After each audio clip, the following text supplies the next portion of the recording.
नमस्कार दोस्तों, Hindi novels explanation 3.0 में आपका स्वागत है। सभी नॉवल मेरे द्वारा एडिटेड और अनुवादित हैं। यहाँ आपको विभिन्न प्रकार के नॉवेल्स मिलते हैं। आपको ऐसा लगता है जैसे आप किसी जादुई दुनिया की यात्रा कर रहे हैं। इस उपन्यास में सभी नाम, पात्र, व्यवसाय, स्थान, घटनाएं लेखक की कल्पना हैं, इसलिए इसे गंभीरता से न लें। ठीक है, चलिए शुरू करते हैं। 1-10 बेटा मत जाओ। नहीं, हरि वर्मा को साफ महसूस हुआ कि ये दहाड़ उसके अपने मुंह से निकली है। उसके कान के पास अचानक एक बच्चे की कोमल आवाज फूट पड़ी। हरि वर्मा की आंखें चौड़ी हो गईं। वह अचानक जाग गया और जल्दी से उठकर बैठ गया। उसके सामने उसका 3 साल का बेटा उसे देख रहा था। उसकी आंखें दहशत से भरी हुई थीं। वह रोया और चिल्लाया, माँ, मामा। हरि वर्मा चिल्लाया, आरव बेटा। दरवाजे का पर्दा उठा। उसके दिल की गहराई में वह आकृति जिसे वह 30 साल से पुकार रहा था, बाहर से अंदर आ गई। हरि वर्मा फिर चिल्लाया, हुआन। लक्ष्मी। 30 साल पहले लक्ष्मी वर्मा का एक्सीडेंट हुआ। समय से पहले प्रसव हुआ और बच्चे के साथ उसकी मृत्यु हो गई। जैसे कि सपने में 30 साल पहले की आकृति अचानक हरि वर्मा के सामने आ गई। वह अपने बेटे के पास बैठ गई, उसे प्यार से दिलासा देते हुए, आरव डरो मत, माँ यहाँ है। बच्चा रोया, पापा, पापा मुझ पर चिल्लाए। उसने बच्चे का हाथ थामा और हरि वर्मा की ओर देखा, जो कंग पर बैठा था। महिला की आंखों में घबराहट की झलक दिखाई दी। एक हाथ से अपना पेट पकड़े और दूसरे हाथ से बच्चे को खींचते हुए वह कमरे से भागी, जैसे भाग रही हो। जैसे ही माँ बेटे ने दरवाजे का पर्दा उठाया, बाहर से हाड़ कंपा देने वाली ठंड फैल गई। माँ, ठंड है। रसोई में आग जलाकर गर्म रहो, यहाँ फिर से मत भागना। लेकिन पिताजी को ठंड लग रही है। हरि वर्मा एकदम स्तब्ध रह गया। क्या वह मर नहीं गया था? उस आखिरी पल में उसे साफ साफ एहसास हो गया था कि वह मरने वाला है और उसकी आत्मा बुझ जाएगी, सब कुछ शून्य हो जाएगा। उस आखिरी पल में हरि वर्मा अस्पताल के बिस्तर पर था। उसका शरीर मर गया था, लेकिन उसकी आत्मा का एक झोंका जिद पर अड़ा था, जो मिटने को तैयार नहीं था। आत्मा का वह झोंका मिटने को तैयार नहीं था, कर्कश स्वर में दहाड़ रहा था, बेटा, मुझे पिताजी कहो, एक बार बुलाओ, मुझे शांति से मरने दो। उसके कानों तक जो बात पहुंची वह उसके बेटे द्वारा उसे पापा कहना नहीं था। यह उसके बेटे के कुछ दृढ़ शब्द थे। अरे, मैं आज तुमसे कहने आया हूं, अगर तुम मर भी गए तो भी मैं तुम्हें अपना पिता नहीं मानूंगा। अगर तुम मर गए तो मेरी माँ भी तुम्हें माफ़ नहीं करेगी। अगर तुम मर गए तो मेरी अजन्मी बहन भी तुम्हें माफ़ नहीं करेगी। मैं तुम्हारी विरासत का एक पैसा भी नहीं लूँगा, तुम्हारा पैसा कब्र में ले जाऊँगा। ये शब्द हरि वर्मा से कहने के बाद, जो लगभग एक लाश बनने वाला था, युवक बिना किसी हिचकिचाहट के मुड़ा और गहन चिकित्सा इकाई से बाहर चला गया। चेतना का आखिरी झोंका जो लगभग खत्म होने वाला था, कर्कश स्वर में चिल्लाया, बेटा मत जाओ। नहीं। उसके दिल के अंदर गहरे अफसोस ने उसे रोक लिया। वह शांति से मरने में असमर्थ था। अचानक उसकी नींद खुली। उसके सामने उसका 33 वर्षीय बेटा केवल 3 साल का था। अचानक उसकी आंखों के सामने उसकी लक्ष्मी, जो 30 साल पहले मर गई थी, उसकी गर्भवती आकृति घूम गई। हरि वर्मा कंग से कूद गया। कमरे का दरवाजा पर्दा उठा और बाहर की दुनिया सफ़ेद थी, एक भारी बर्फ। अचानक उसके शरीर में हाड़ कंपा देने वाली ठंड ने हमला कर दिया। गांव में पटाखों की झड़ी लग गई। उसके दिमाग में बसी यादें अचानक करीब आ गईं। उसके 2 जीवन के अनुभव साफ तौर पर अलग हो गए। उसकी आंखों के सामने एक जीर्ण शीर्ण फार्महाउस का आंगन, 2 मिट्टी के घर। ये 30 साल पहले का उसका पुराना ग्रामीण घर था। उसने अपने बेटे की गलत आवाज़ फिर सुनी, पापा बहुत खतरनाक हैं, पापा बहुत बुरे हैं। आरव, उसे अनदेखा करो, माँ तुम्हें चूल्हे के देवता को विदा करना सिखाएगी, माँ पटाखे जलाने के लिए तुम्हारे साथ जाएगी। 23वां लबा। हरि वर्मा का दिल तेजी से धड़क रहा था, उसकी सांसें भारी थीं। वह 23वां लबा में फिर से पैदा हो गया था, जिस दिन उसकी लक्ष्मी की कठिन प्रसव पीड़ा में मृत्यु हुई थी। शाम होने में अभी कुछ समय था। अपने पिछले जन्म में इस समय हरि वर्मा नशे में धुत होकर सो रहा था। बाहर के शोर से जाग गया। ये ठगों का एक समूह था जो कर्ज वसूलने आया था। हरि वर्मा ने उनसे वादा किया था कि नए साल की 30 तारीख से पहले पैसे चुका दिए जाएंगे। लेकिन 23वें दिन की शाम को वे कर्ज वसूलने आए। लक्ष्मी वर्मा ने घर में मौजूद 100 से ज़्यादा रुपये निकालकर उन्हें यह उम्मीद में दिए कि वे उन्हें विदा कर देंगे। उन्होंने मना कर दिया। वे घर से आधे साल का जीवन रक्षक अनाज, सर्दियों के लिए कोयला और अलमारियां ले गए। वे कर्ज चुकाने के लिए एक कमरा भी गिराना चाहते थे और 1 दर्जन से ज़्यादा छत की कड़ियां भी ले जाना चाहते थे। लक्ष्मी वर्मा उनके साथ खींचने के लिए आगे बढ़ी। उन्हें धक्का दिया गया और वे ज़मीन पर गिर गईं। उनकी कमर में मोच आ गई और वे कोमा में चली गईं। गांव की पहाड़ी सड़क ऊबड़-खाबड़ थी और भारी बर्फ ने सड़क को अवरुद्ध कर दिया था, जिससे उन्हें समय पर अस्पताल नहीं भेजा जा सका। मुश्किल प्रसव, 1 शरीर 2 जान। बाद में उसे पता चला कि वे लोग उस कर्ज को वसूलने के लिए उसके घर आए थे, अनाज कोयला ले गए, छत उखाड़ दी और उसकी लक्ष्मी और बेटे को धमकाया। अगर हरि वर्मा ने उनका मुकाबला किया होता और उन्हें मार दिया होता तो ये बहुत ज्यादा नहीं होता। उसे पता था कि बहुत देर हो चुकी है। अचानक जाग उठा, पुनर्जन्म हुआ। वह बात जो उसे जीवन भर पछताती रही, वह अभी तक नहीं हुई थी। सब कुछ बचाने के लिए अभी भी समय था। गांव में पटाखों की एक और झड़ी फूटी। उसने अपने दांत पीस लिए और अपने दिमाग को स्थिर किया। वह एक कदम इस कमरे से बाहर निकला, फिर एक और कदम, साधारण छोटी रसोई में। वह बहुत उत्साहित नहीं दिख सकता था। वह दौड़कर आरव को चूम नहीं सकता था, अपनी लक्ष्मी को गले नहीं लगा सकता था। वह एक साथ दिल खोलकर हंस भी नहीं सकता था और फूट फूट कर रो भी नहीं सकता था। इस समय लक्ष्मी वर्मा की नज़र में जब वह नशे की हालत से उठकर रसोई में जाता तो या तो मुंह खोलकर पैसे मांगता या अपनी लक्ष्मी को डांटता और अपने बेटे पर चिल्लाता। हरि वर्मा ने धीरे से दरवाजे का पर्दा उठाया और अंदर गया। रसोई अभी भी गर्म थी। चूल्हे की आग टिमटिमा रही थी। घर में कोयला था, इसलिए स्थिति बहुत खराब नहीं थी।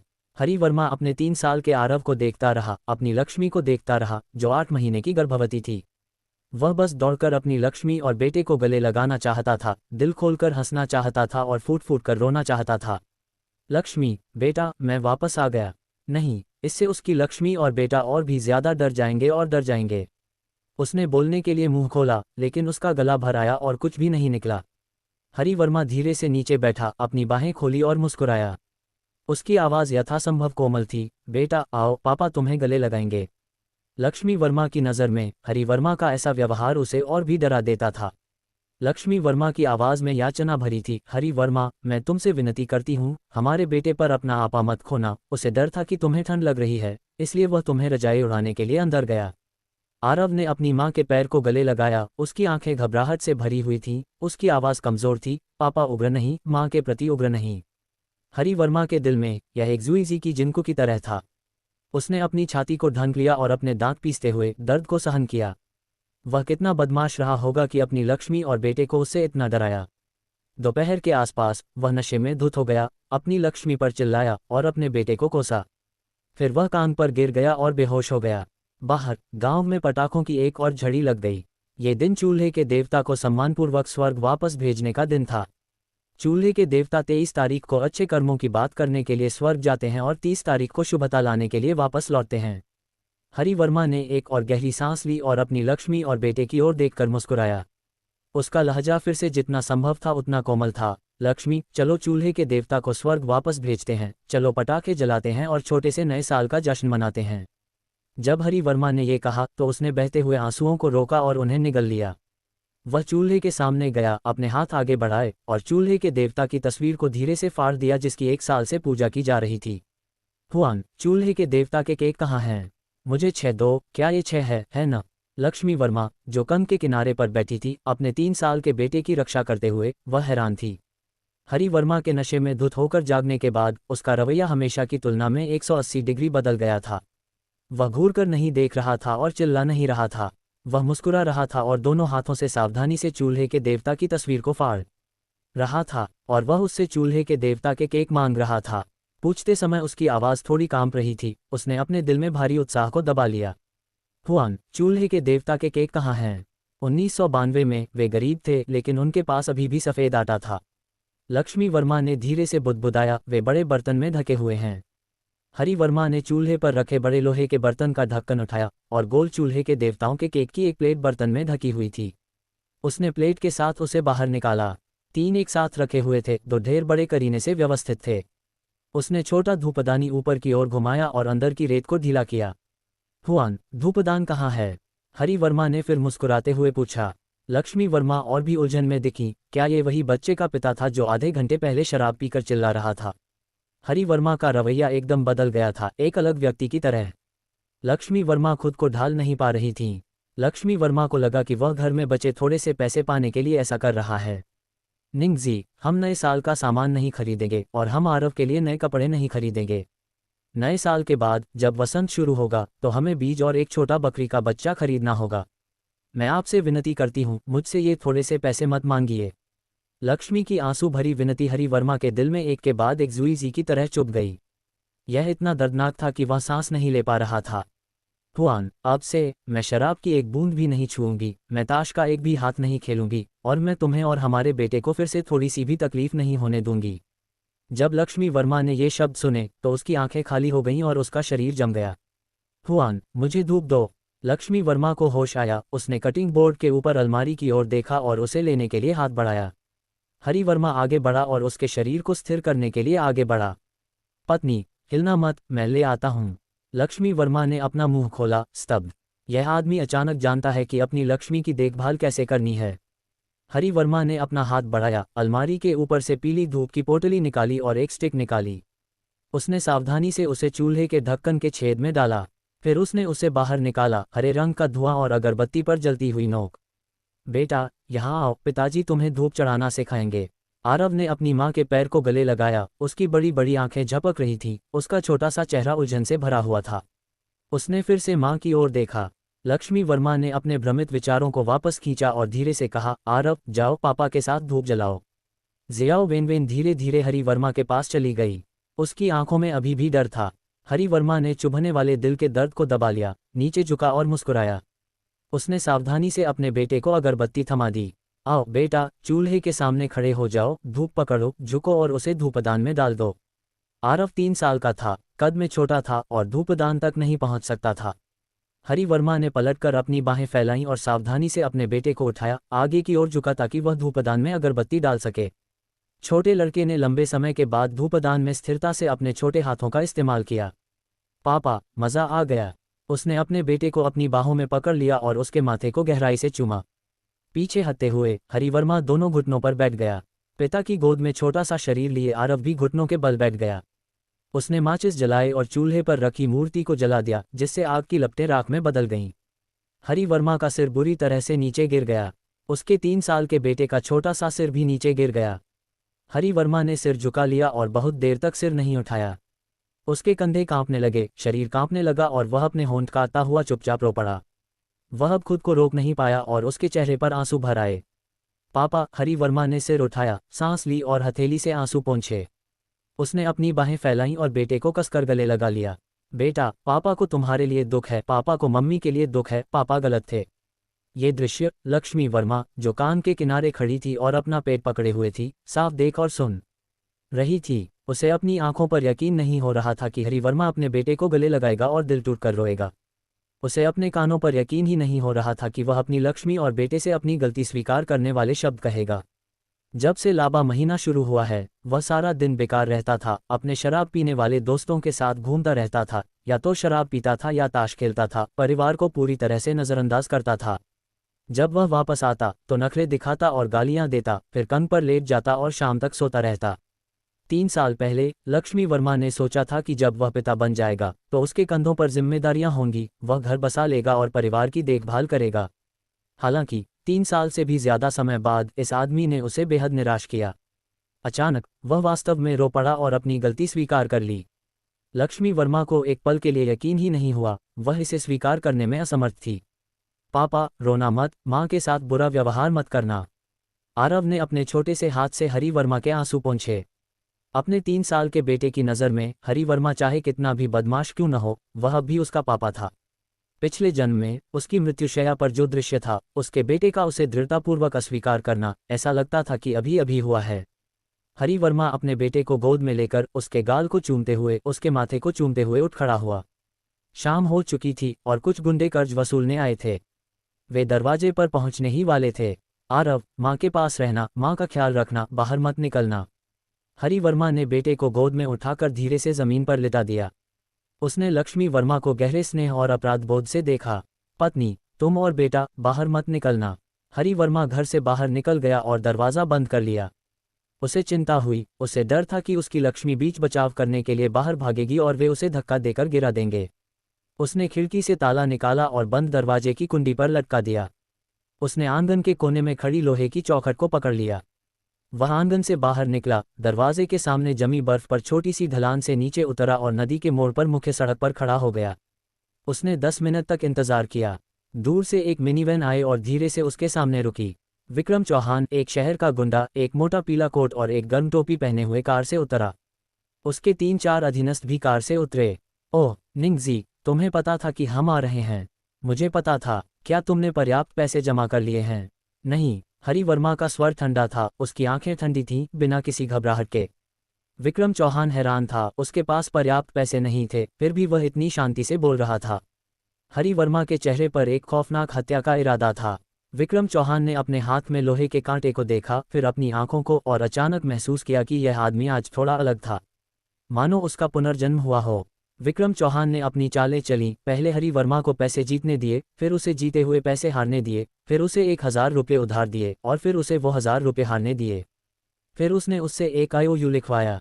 ईंट कारखाने के विक्रम चौहान से 1,000 रुपये उधार लिए, जो कि महीने भर में चुकाने थे। 1992 में 1,000 रुपये एक किसान परिवार के लिए, हरि वर्मा के लिए एक बड़ी रकम थी जिसे चुकाया नहीं जा सकता था। अपने पिछले जीवन में इस समय वह शोर से जाग गया था और कमरे में छिपा हुआ था। उसने उन्हें अपने घर से अनाज और कोयला ले जाने दिया और उन्हें अपनी चिल्लाती हुई लक्ष्मी को फाड़ने दिया।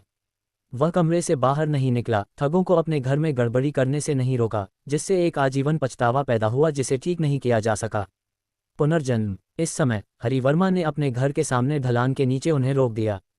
उसे याद आ रहा था कि उसके पिछले जीवन में आगे क्या होने वाला था। उसने गुस्से से देखा और अपने दांत पीस लिए, उसका गुस्सा उसकी आंखों में एक ठंडी हत्या की मंशा में बदल गया।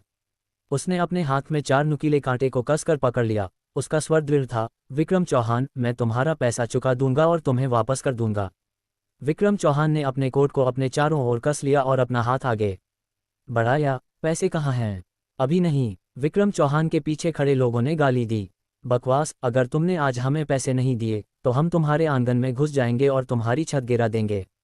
हरि वर्मा ने दहाड़ते हुए कहा, मेरे आंगन में एक कदम भी रखने की हिम्मत की और मैं तुम्हें मार दूंगा। हरि वर्मा के मुंह से स्पष्ट और जोरदार ढंग से बोला गया मारना शब्द भयानक था। विक्रम चौहान ने स्तब्ध होकर अपना मुंह खोला।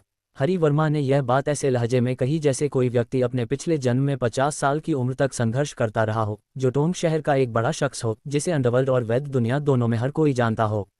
हरि वर्मा के हाथ में 4 नुकीले स्टील का कांटा अचानक विक्रम चौहान की गर्दन की ओर मुड़ गया। विक्रम चौहान आगे नहीं बढ़ा, वह पीछे हट गया। उसका लहजा तुरंत नर्म हो गया। निंगजी, ऐसे मत बनो, चलो बात करते हैं। हरि वर्मा ने लोहे का कांटा पकड़ लिया और एक कदम आगे बढ़ा। विक्रम चौहान ने अपनी गर्दन के सामने स्टील के कांटे को रोकने के लिए अपने हाथ ऊपर कर लिए। वह देख सकता था कि आज हरि वर्मा से निपटना आसान नहीं था, लेकिन उससे बात करना भी आसान नहीं था। हरि वर्मा का रुख अभी भी उसे डरा नहीं सका। निंगजी, आपने एक IOU लिखा है, आप इस पैसे से बच नहीं सकते। हरि वर्मा ने ठंडी सांस ली। मैं अपने किए का फल भोगूंगा, लेकिन अगर तुमने मेरी लक्ष्मी और बेटे को मेरे जुए के कर्ज से डराने की हिम्मत की तो मैं तुम्हें मार डालूंगा, और इसकी कीमत मुझे अपनी जान देकर चुकानी पड़ेगी। अपने पिछले जन्म में 3 दिन बाद हरि वर्मा ने विक्रम चौहान की पीठ पर चाकू से वार किया था। अगर उसे कई लोगों ने बेतहाशा पीछे नहीं खींचा होता तो विक्रम चौहान हरि वर्मा के हाथों मारा जा सकता था। इसलिए इस समय विक्रम चौहान को मारने के बारे में हरि वर्मा के शब्द मजाक नहीं थे। विक्रम चौहान के पीछे खड़े लोग आगे बढ़ना चाहते थे। बड़े भाई, क्या हम में से कुछ लोग उसे संभाल नहीं सकते? विक्रम चौहान ने अपने मातहतों को पीछे रोक दिया। उसने हरि वर्मा की आंखों में ठंडक देखी। उस तरह की नज़र में कोई घबराहट नहीं थी, कोई डर नहीं था। यह अपने घर और अपनी लक्ष्मी और बेटे की रक्षा करने का दृढ़ संकल्प था। कठोर भय लापरवाह, और लापरवाह लोग उनसे डरते हैं जो मौत तक लड़ने को तैयार हैं। विक्रम चौहान समझ गया था कि अगर वे उसके घर में जबरन घुस आए तो ये बच्चा उसे जान से मार सकता है। ठीक है, ठीक है हरि वर्मा, मैं तुम्हें 5-6 दिन और देता हूँ। मैं 30 तारीख की सुबह पैसे लेने आऊँगा। अगर तुम फिर भी पैसे नहीं दे सकते तो मुझे दोष मत देना कि मैंने तुम्हारे परिवार को नया साल अच्छा नहीं मनाने दिया। हरि वर्मा ने दहाड़ते हुए कहा, चले जाओ। उसके अधीनस्थ ने हरि वर्मा की ओर इशारा किया। बच्चे, ब्याओगे के साथ घमंड करने की हिम्मत है? रुको, अगर तुम पैसे नहीं चुकाओगे तो हम तुम्हारी छत गिरा देंगे। विक्रम चौहान और उसका समूह इस तरह का कर्ज वसूलते हुए कड़े विरोधियों का सामना करने से भी डरते थे। यह कोई वैध निजी कर्ज नहीं था। अगर उन्हें भयंकर प्रतिरोध का सामना करना पड़ा तो आखिरकार यह बेकार हो जाएगा। कई लोग मिनीवैन में सवार होकर बर्फ से दबी सड़क से शहर में ईंट कारखाने की ओर वापस चले गए। हरि वर्मा का तनावग्रस्त शरीर और मन शांत हो गया। संकट अस्थायी रूप से हल हो गया था, लेकिन जरूरी नहीं कि यह खत्म हो गया हो। वे 30 तारीख की सुबह फिर से पैसे मांगने आ सकते थे। हरि वर्मा पलटा और भागकर आंगन में आ गया। आंगन में घुसते ही उसने अपने बेटे को रसोई में रोते हुए सुना और दरवाजा जोर जोर से खटखटा रहा था। पापा, दरवाजा खोलो, लक्ष्मी वर्मा ने बेचैनी से चिल्लाते हुए कहा। हरि वर्मा, तुम क्या कर रहे हो? दरवाजा खोलो। दरवाजा बाहर से बंद था और माँ बेटे बाहर नहीं निकल सकते थे। बेटा रो मत, पापा आ गए हैं, पापा ही दरवाजा खोलेंगे। हरि वर्मा ने ताला खोला और दरवाजा खोला तो देखा कि उसका बेटा दिल टूटकर रो रहा है। उसकी लक्ष्मी ने भी आंसू पोंछे और हरि वर्मा पर चिल्लाई, तुमने दरवाजा क्यों बंद कर दिया? मुझे खाना बनाना है। हरि वर्मा ने लक्ष्मी वर्मा के हाथ से आटे का कटोरा छीन लिया। उसने कहा, पत्नी अभी हिलना मत, तुम्हें बच्चा होने वाला है, अगर कुछ गड़बड़ हो गई तो मैं खाना बना लूंगा। लक्ष्मी वर्मा फिर से स्तब्ध रह गई। क्या ऐसा हो सकता है कि जब उसने अभी अभी अपनी लक्ष्मी और बेटे को कमरे में बंद किया तो उसका कोई बुरा इरादा नहीं था? उसने खाना बनाने की पेशकश की, क्या वह खाना बना भी सकता था? हरि वर्मा ने आटे का कटोरा लिया और पीछे की गुफा में आटे की थैली से एक कटोरी आटा निकाला। फिर उसने ध्यान से अन्य दैनिक ज़रूरतों को देखा। आधा बैग मैदा, आधा बैग बाजरा, आधा जार अचार वाली सब्जियां और 2 बैग आलू। हरि वर्मा इन जीवन यापन की चीज़ों को देखकर स्तब्ध रह गया। सिर्फ इन चीज़ों के साथ, और यह पहले से ही 23 तारीख है, वे साल भर कैसे गुजारेंगे?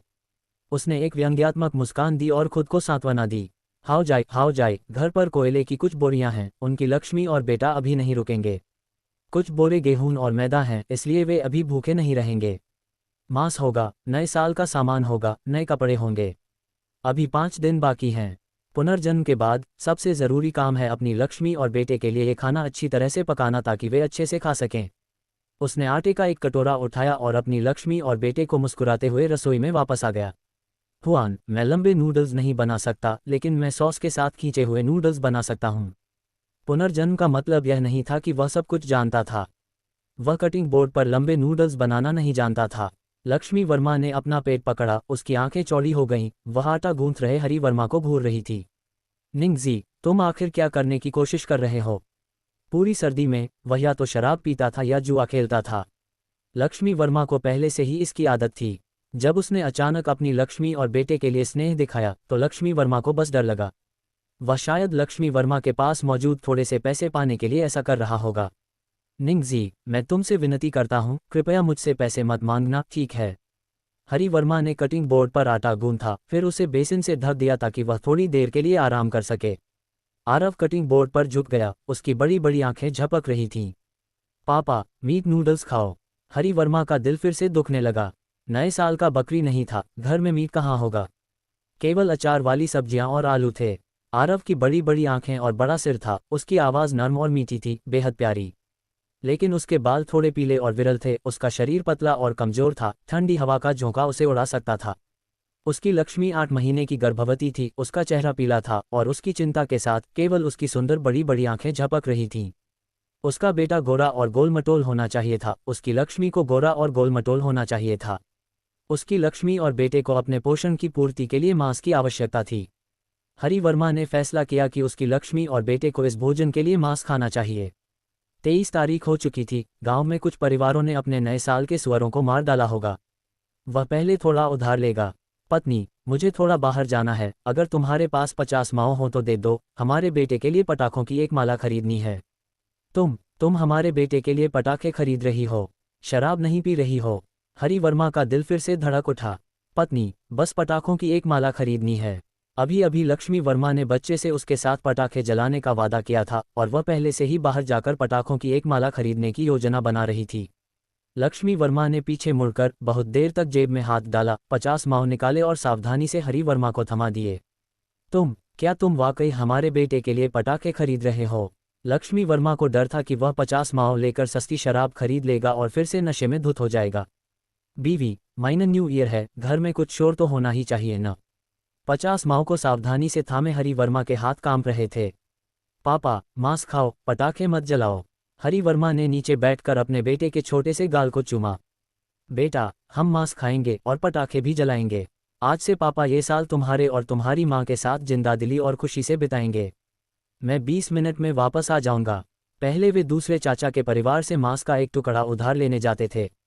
आज ही दूसरे चाचा के परिवार ने अपने नए साल के बकरी को मारा था। हालांकि दूसरे चाचा और दूसरी चाची के साथ उसका रिश्ता ठंडा था, लेकिन जिस दिन उन्होंने बकरी को मारा उस दिन वह कम से कम 1 या 2 जिन मांस उधार तो ले सकता था, है न? हरि वर्मा बर्फ पर पैर रखते हुए दौड़ता हुआ गांव के पूर्वी छोर पर दूसरे चाचा के परिवार के पास पहुंचा। उनके द्वार पर उसे मांस की तेज सुगंध आई, जिसमें बहुत सी कांटेदार राख थी। वाह, सुअर की हड्डियां! अगर वह वापस एक कटोरा ले आता तो और भी अच्छा होता। आंगन में खड़े होकर हरि वर्मा ने आवाज लगाई, दूसरे चाचा, दूसरी चाची। हरि वर्मा के चेहरे पर मुस्कान थी, लेकिन उसकी दूसरी चाची का चेहरा बर्तन के तले की तरह काला था। उसे हरि वर्मा से इतनी नफरत थी मानो वह कोई आवारा कुत्ता हो। तुम यहाँ किस लिए आए हो? दूसरी चाची, मेरा बेटा रो रहा है और थोड़ा मांस खाना चाहता है। क्या मैं तुम्हारे परिवार से सुअर का मांस उधार ले सकता हूँ?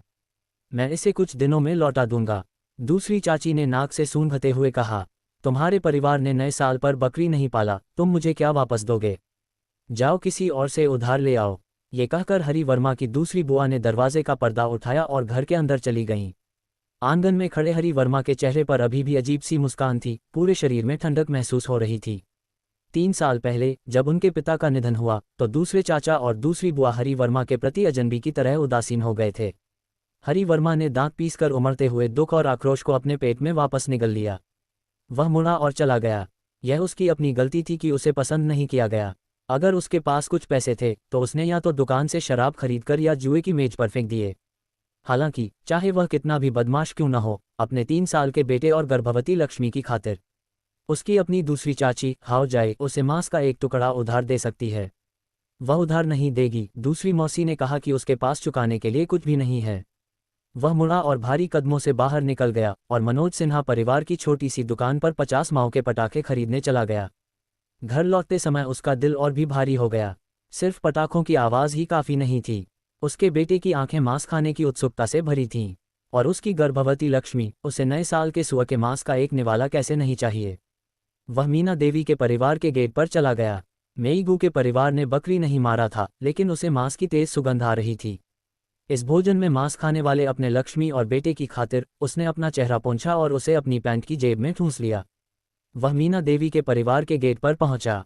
मेईगू, क्या तुम अपने घर पर मांस खाते हो? मेईगू दूसरी मौसी की तरह उदासीन नहीं थी। निंगजी, मेरा परिवार परसों बकरी को मारेगा। इसे मारने के बाद मैं तुम्हारे परिवार को कुछ मांस भेजूंगा। मेईगू के शब्द दिल को छू लेने वाले थे। परसों हरि वर्मा को मीना देवी के परिवार से कुछ मांस भेजा जाएगा, लेकिन हरि वर्मा चाहता था कि इस भोजन में उसका लक्ष्मी और बेटा मांस खाएं। हरि वर्मा मुस्कुराया और बोला, मेईगू, तुम्हारे रसोई के बर्तन में स्पष्ट रूप से मांस पक रहा है, क्या मुझे कुछ गलत लग रहा है? मेईगू ने मुस्कुराते हुए कहा, तुम्हारे चाचा ने दूसरों के लिए बकरी मारे थे और उन्होंने उसे कुछ बकरी की पूंछ दी थी, इसलिए मैं उन्हें पका रहा हूँ। हरि वर्मा झाड़ झंखाड़ में नहीं उलझना चाहता था। उसने अपना सिर नीचे किया और अपने पैरों की ओर देखा। उसने कहा, मेईगू, क्या मैं अभी जो बकरी की पूंछ पका रहा हूँ उसमें से एक उधार ले सकता हूँ? पहले मेरे लक्ष्मी और बेटे को इसे खाने दो। परसों जब तुम्हारा परिवार बकरी को मार देगा तो तुम्हें मुझे और मांस भेजने की ज़रूरत नहीं है। मेईगू की आंखें थोड़ी चौड़ी हो गईं। उसे इस बात पर आश्चर्य नहीं हुआ कि हरि वर्मा मांस का टुकड़ा उधार ले रहा था, बल्कि उसने जो कहा उससे लगा कि वह वास्तव में अपनी लक्ष्मी और बेटे के बारे में सोचने की पहल कर रहा था। ठीक है, मैं तुम्हारे लिए एक निकालता हूँ। यह अभी पका है, इसे ले लो। वसायुक्त भागों को काटें और उन्हें अचार वाली सब्जियों के साथ भूनें, ये स्वादिष्ट है। एक बकरी की पूंछ के आधार पर वसायुक्त मांस की एक अंगूठी के साथ एक कटोरे में रखी गई और हरि वर्मा को दी गई। यह एक भोजन के लिए पर्याप्त है। मेरे परिवार द्वारा बकरी को मारने के बाद मैं तुम्हें फिर से अच्छा मांस भेजूंगा। निंगजी, चाची की सलाह सुनो, अपनी लक्ष्मी और बेटे के साथ अच्छा व्यवहार करो और कभी भी नशे में धुत होकर खुद को परेशान मत करो। हरि वर्मा ने कटोरा लिया। उसकी आंखें मांस पर टिकी थीं और उसने एक एक शब्द कहा, मेईगू, मैं जाग गया हूँ। वह मुड़ा और घर चला गया। मेईगू ने उसके पीछे आह भरी, उस समय मेरा दिमाग घूम गया होगा कि मैं अपनी भतीजी को आपसे मिलवा दूं। हरि वर्मा मीना देवी की आह भरती हुई बुदबुदाहट नहीं सुन सका। उसने पकी हुई सुअर की पूंछ को कटोरे में पकड़ा और घर की ओर दौड़ा। पुनर्जन्म के बाद अपने जीर्ण शीर्ण छोटे से आंगन, मिट्टी के घर और मिट्टी के आंगन की दीवार को देखते हुए हरि वर्मा को जरा भी निराशा नहीं हुई, बस अपार सांत्वना मिली। उसके पिछले जीवन में हवेली और विला वे घर नहीं थे। घर वह है जहां उसकी लक्ष्मी और बेटा हैं। दरवाजे का पर्दा हटाकर वह रसोई में दाखिल हुआ। कटोरे में मांस की सुगंध ने तुरंत जियाओ वेनवेन को आकर्षित किया। पिताजी, मांस। बेटा, इस रात के खाने में पिताजी तुम्हें स्वादिष्ट मांस खाने देंगे और पिताजी तुम्हें पटाखे फोड़ना भी सिखाएंगे। लक्ष्मी वर्मा की आंखें पहले से ही बड़ी थीं और मांस का कटोरा देखकर उसकी आंखें और भी चौड़ी हो गईं। ये कहाँ से आया? यह मीना देवी के परिवार द्वारा पकाई गई सुअर की पूंछ है। मैंने एक उधार लिया ताकि तुम तीनों पहले खा सको। जब हरि वर्मा बाहर थे, लक्ष्मी वर्मा ने कटिंग बोर्ड पर आटा बेलकर उसे पतली पट्टियों में काटा और बर्तन में डालने से पहले फैलाया। हरि वर्मा पका हुआ बकरी की पूंछ लेकर आया। लक्ष्मी वर्मा जानती थी कि हरि वर्मा बेशर्मी से मीना देवी के परिवार से मांस उधार लेने गया था। लक्ष्मी वर्मा चिंता में डूबी हुई थी। निंगजी, तुम कैसे पूछ सकती हो? हमें उन्हें क्या चुकाना है? मीना देवी ने कहा कि उनका परिवार परसों अपने नए साल के बकरी को काट रहा है और वे हमारे परिवार को नए साल के लिए कुछ मांस भेजेंगे। मीना देवी दयालु हैं। जब हरि वर्मा बात कर रहे थे तो उन्होंने अपने हाथ में एक चाकू पकड़ रखा था। उन्होंने बकरी की पूंछ की हड्डी को आधार से काटा और उसे 2 भागों में काट दिया। बेटा, तुम ये भाग खाओ। जियाओ वेनवेन ने अपना छोटा हाथ बढ़ाया, आधा भाग लिया और उसे दिल से चबाया। बेटा, धीरे धीरे चबाओ। तुम हड्डी को नहीं चबा सकते, केवल त्वचा और मांस खा सकते हो। बाकी आधा भाग हरि वर्मा ने अपने हाथ में लिया और अपनी लक्ष्मी को खिलाया। पत्नी, यह आधा भाग तुम्हारा है। लक्ष्मी वर्मा ने अपना सिर दूसरी ओर घुमा लिया। हरि वर्मा ने अचानक उसे मांस खिला दिया, जिससे वह असहज हो गई और उसे खाने की आदत नहीं रही, इसलिए उसने कहा, बच्चों के लिए बचा कर रखो। नहीं, तुम्हें यह आधा हिस्सा खाना ही होगा। तुम्हारे पेट में जो है, क्या वह मेरा बच्चा नहीं है? लक्ष्मी वर्मा का चेहरा थोड़ा लाल हो गया। हरि वर्मा द्वारा उसे खिलाने से मना न कर पाने के कारण उसने अपना मुंह खोला और उसे काट लिया। लेकिन वह अभी भी अपने दिल में चिंतित थी। नए साल के लिए किसी और से मांस उधार लेना, यह क्या था? हरि वर्मा ने पलटकर चाकू उठाया और मांस के गोल टुकड़े को, जिसमें मोटा और दुबला दोनों शामिल था, टुकड़ों में काटकर एक कटोरी में भर दिया। फिर उसने एक प्लेट ली और जल्दी से पीछे के तहखाने में जाकर अचार वाली सब्जियों की एक प्लेट ले आया। उसने अचार वाली सब्जियों को डांग डांग डांग की आवाज के साथ टुकड़ों में काट दिया। लक्ष्मी वर्मा ने आश्चर्य से देखा। रसोई के चाकू से सब्जियां काटने में वह इतना कुशल कब था? पिताजी, मैं अब और नहीं काट सकता। हरि वर्मा ने अपना मुंह खोला। आह, पिताजी को काटने दो। पूंछ की हड्डी का आधा हिस्सा जियाओ वेनवेन ने हड्डी तक कुतर दिया था और वह अब और नहीं कुतर सकता था, चिंतित दिख रहा था। अभी भी मांस खाने की इच्छा है। अपना मुंह खोलो। हरि वर्मा ने अपने बेटे द्वारा कुतर दी गई पूंछ की हड्डी को काटा। मांस का एक बड़ा टुकड़ा उठाया जिसमें मोटा और दुबला दोनों था, जिसे उसने अभी अभी चॉपस्टिक से काटा था, और अपने बेटे के मुंह में डाल दिया। आरव ने एक निवाला खाया। स्वादिष्ट। अभी और चाहिए। हरि वर्मा ने झुककर अपने बेटे के माथे को चूमा। पिताजी स्वादिष्ट हैं या मांस स्वादिष्ट है? मांस स्वादिष्ट है। पिताजी भी स्वादिष्ट हैं। हरि वर्मा दिल खोलकर हंसा, लेकिन उसकी आंखें आंसुओं से भरी हुई थीं। लक्ष्मी वर्मा ने जो आधा हिस्सा काटा था वह उसके मुंह में था, उसने उसे खाया नहीं था। उसके हाथ नहीं रुके, उसने नूडल्स खींचना समाप्त किया। वह नीचे झुकी और अपने मुंह से मांस अपने बेटे को दे दिया। हरि वर्मा ने व्यंग्यात्मक ढंग से मुस्कुराते हुए कहा, पत्नी, तुम्हें भी खाना चाहिए। लक्ष्मी वर्मा ने एक शब्द भी नहीं कहा, चॉपस्टिक उठाए और पके हुए नूडल्स को बर्तन से बाहर निकाला। पत्नी, मैं अचार वाली सब्जियां और मांस के टुकड़े तलकर रख दूंगा। तुम बस आराम करो। लक्ष्मी वर्मा को अब अपने बड़े पेट के साथ झुकना और फिर से खड़े होना बहुत मुश्किल लग रहा था।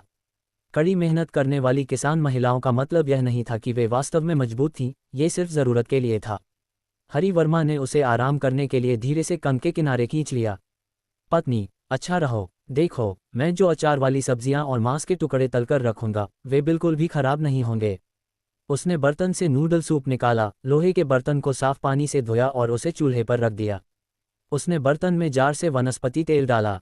लक्ष्मी वर्मा को दिल का दर्द महसूस हुआ और उन्होंने आवाज़ लगाई, कम कर दो प्लीज़। ये वनस्पति तेल का एकमात्र जार है जो हमारे पास बचा है और हमें नए साल के लिए अभी भी इसकी ज़रूरत है। हरि वर्मा ने मुस्कुराते हुए कहा, चलो पहले आज का काम निपटा लेते हैं। वनस्पति तेल से धुआं निकलने लगा। हरि वर्मा ने पूछा, कोई हरा प्याज, अदरक या लहसुन नहीं? लक्ष्मी वर्मा ने जवाब दिया, हमारे पास कहाँ होगा। लक्ष्मी वर्मा अलमारी में चली गईं और मसाला जार निकाला, जिसमें नमक और पिसी हुई काली मिर्च थी।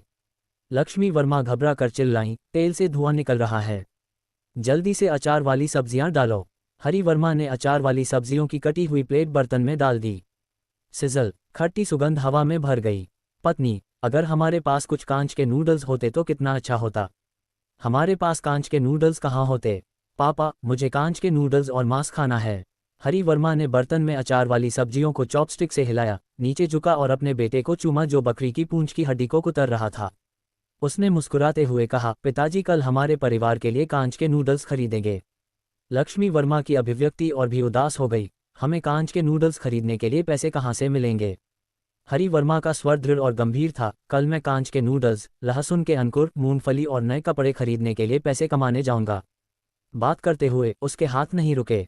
उसने मांस का कटा हुआ कटोरा अचार वाली सब्जियों में डाल दिया। उसने अवचेतन रूप से कहा, पत्नी मुझे एमएसजी दो। लक्ष्मी वर्मा ने भौहें सिकोड़ते हुए पूछा, क्या? हरि वर्मा को एहसास हुआ कि इस युग में उनके पास एमएसजी जैसा मसाला कहाँ होगा। मेरा मतलब है, कल मैं पहाड़ों पर जंगली मुर्गियां पकड़ने जाऊंगा और उन्हें बेचकर पैसे कमाऊंगा ताकि नए साल का सामान खरीद सकूं। लक्ष्मी वर्मा को लगा कि जब उसने ये कहा तो वह मजाक कर रहा था। ओह डियर, तुमने पूरा मीट क्यों डाला? हमारे बेटे के लिए कल खाने के लिए कुछ बचा कर रखो।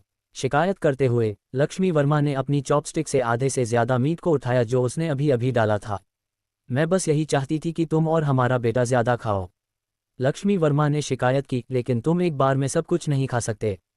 हरि वर्मा ने अपना बचाव करते हुए कहा, मैंने कहा था कि मैं कल नए साल के सामान के लिए पैसे कमाने जाऊंगा। लक्ष्मी वर्मा अचानक फूट फूट कर रोने लगी। निंगजी, कृपया जुआ खेलना बंद करो, ठीक है? मैं तुमसे विनती करती हूँ। हरि वर्मा के ये कहने पर कि वह पैसे कमाने जाएगा, लक्ष्मी वर्मा बहुत घबरा गई। उसे लगा कि वह जुआ खेलने और पैसे जीतने जा रहा है।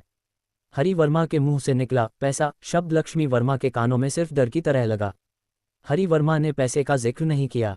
अचार वाली सब्जियों और मीट के टुकड़ों को नमक और पिसी हुई काली मिर्च के साथ पकाया गया, समान रूप से तला गया, बर्तन से निकाला गया, खींचे हुए नूडल्स की एक पूरी प्लेट के साथ मिलाया गया और सबसे पहले लक्ष्मी वर्मा को परोसा गया।